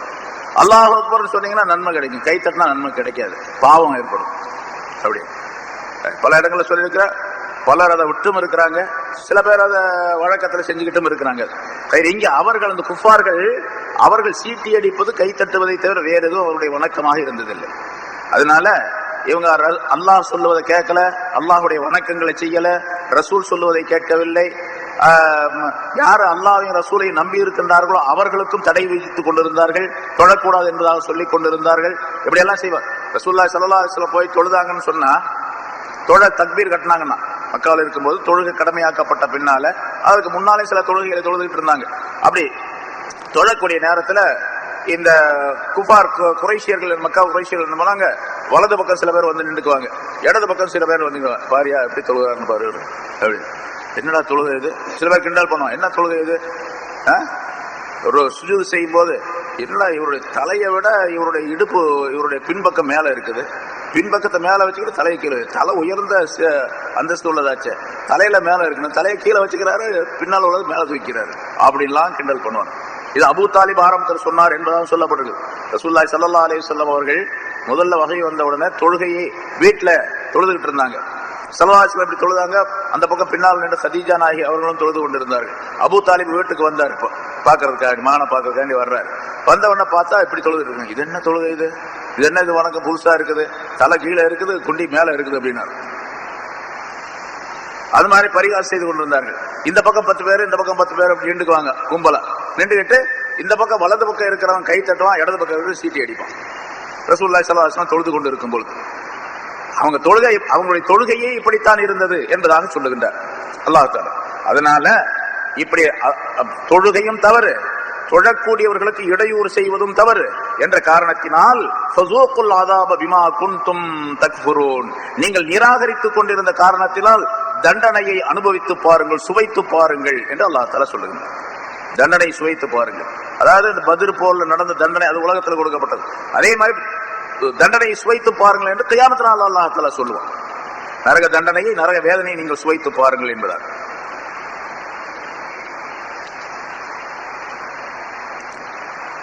அல்லாஹ் தஆலா இந்த ஆயத்துகளின் மூலமாக பலவிதமான கருத்துக்களை நமக்கு சொல்லியிருக்கார். குறிப்பாக இதுல முதல்ல சொல்லப்பட்ட ஆயத்தில் ரசூலுல்லாஹி ஸல்லல்லாஹு அலைஹி வஸல்லம் உடைய மதிப்பு, மரியாதை, அவர்களுடைய நிலைகள், அவர்களை எப்படி பின்பற்ற வேண்டும், பின்பற்றினால் என்ன கிடைக்கும் என்பதை எல்லாம் அல்லாஹ் தஆலா சொல்லி காட்டி, அதே போல மக்கள் பாவங்கள் செய்யக்கூடியவர்கள் தன்மை உடையவர்களாக இருக்கின்றார்கள், அதற்கு பாவ மன்னிப்பு தேடிக்கொண்டே இருக்க வேண்டும், அல்லாஹ்வுடைய தண்டனை வராமல் பாதுகாக்கப்பட வேண்டும் என்று சொன்னால் இந்த 2 நிலை. ரசூலுல்லாஹி ஸல்லல்லாஹு அலைஹி வஸல்லம் போயிட்டாங்க, சுன்னத்தை கடைபிடிக்க வேண்டும், சுன்னத்தான வழிமுறைகள் அத்தனையும் முழுமையாக கடைபிடிக்க வேண்டும், அரைகுறையா செய்யறதில்ல, சிலதை செய்யறது சிலதை விட்டுறது, அப்படி பல பேர் இருக்கிறாங்க. சிலதை மட்டும் செய்வாங்க வழக்கமா, சுன்னத்தான முறையில் நான் விடவே மாட்டேங்க அப்படின்னு சொல்லுவார். ஆனா ஒரு பகுதியை தான் செஞ்சுட்டு இருப்பார், இன்னொரு பகுதி செய்யவே மாட்டார். எதுவெல்லாம் சுன்னத் என்பதாக சொல்லப்படுகிறது, ரசூலுல்லாஹி ஸல்லல்லாஹு அலைஹி வஸல்லம் செய்யணும்னு சொல்லியிருக்காங்க, அதெல்லாம் பூராத்தையும் செய்யும். அப்ப ரசூலுல்லாஹ் அல்லாஹ் தஆலாவுடைய பாதுகாப்பு அவருக்கு இருந்துகிட்டே இருக்கு. அதுல நிறைய விஷயங்கள் இருக்குது. அதாவது ஆரம்பத்திலே சொன்னோம், நல்லவர்கள் சில பேர் இருக்கிறாங்க, கெட்டவர்கள் பல பேர் இருக்கிறாங்க. அவங்க பாவங்கள் செய்யக்கூடிய நேரத்தில் அந்த பாவிகளுக்கு தண்டனை வரக்கூடிய நேரத்தில் நல்லவர்களையும் சேர்ந்து தான் பிடிக்கும். இப்ப நாங்க தான் சுன்னத்தான முறையில் அஜித் சொன்ன மாதிரி நடந்துகிட்டே இருந்தோம், எனக்கு வந்துச்சு அப்படின்னு கேட்க முடியாது. காரணம் கேட்டா இன்னொரு சுன்னத்தை விட்டுட்டாரு. அது என்னன்னு கேட்டா நல்லதை ஏவி தீமையை தடுப்பது. நல்லதை ஏவி தீமையை தடுக்கக்கூடிய நேரத்துல அவங்க கேட்கலன்னு வச்சுங்க, அந்த ஆளுங்க யார்கிட்ட நம்ம சொல்றோம் அவங்க கேட்கல, அவரை விட்டு ஒதுங்கிக்கணும். அவர் யாரா இருந்தாலும், இவர் தாப்பனாரா இருப்பார், அவர் மகனா இருப்பார், தீனுடைய விஷயங்களை இவங்க கேட்கல அப்படின்னு சொன்னா அவரை விட்டு ஒதுங்கிக்கணும். அவர் மனைவியா இருப்பார், அவர் கணவரா இருப்பார், தீனுடைய விஷயங்களை கேட்கல அப்படின்னு சொன்னா அந்த மனைவியை விட்டு கணவன் ஒதுக்க வேண்டும், கணவன் கேட்கலாம் கணவன் விட்டு மனைவி ஒதுங்க. என்னுடைய விஷயம் இல்லை. அப்படி இருந்தா நல்லது, இந்த தண்டனை வராது. இல்லாட்டி ஏதாவது ஒரு வகையில ஏதாவது ஒரு முறையில தண்டனை வந்து கொண்டுதான் இருக்கும் என்பதையும் அல்லாஹ் இதன் மூலமாக குறிப்பிடுகிறார். கேட்டவற்றிலிருந்து எது சொல்லப்பட்டதோ அதை செயல்படுத்தக்கூடிய தன்மை அல்லாஹ் தஆலா நம் அனைவருக்கும் தந்தருள்வானாக. வாஹிர் தாவானா அல்ஹம்துலில்லாஹி ரப்பில் ஆலமீன். வல்ஹம்துலில்லாஹி ரப்பில் ஆலமீன். اللهم صل على سيدنا محمد وعلى آل سيدنا محمد وبارك وسلم عليه. ربنا آتنا في الدنيا حسنة وفي الآخرة حسنة وقنا عذاب النار. وصل وسلم على رسولك سيدنا محمد وآله وصحبه أجمعين والحمد لله رب العالمين. صلى الله على محمد صلى الله عليه وسلم. صلى الله على محمد صلى الله عليه وسلم. صلى الله على محمد يا رب صل عليه وسلم. السلام عليكم.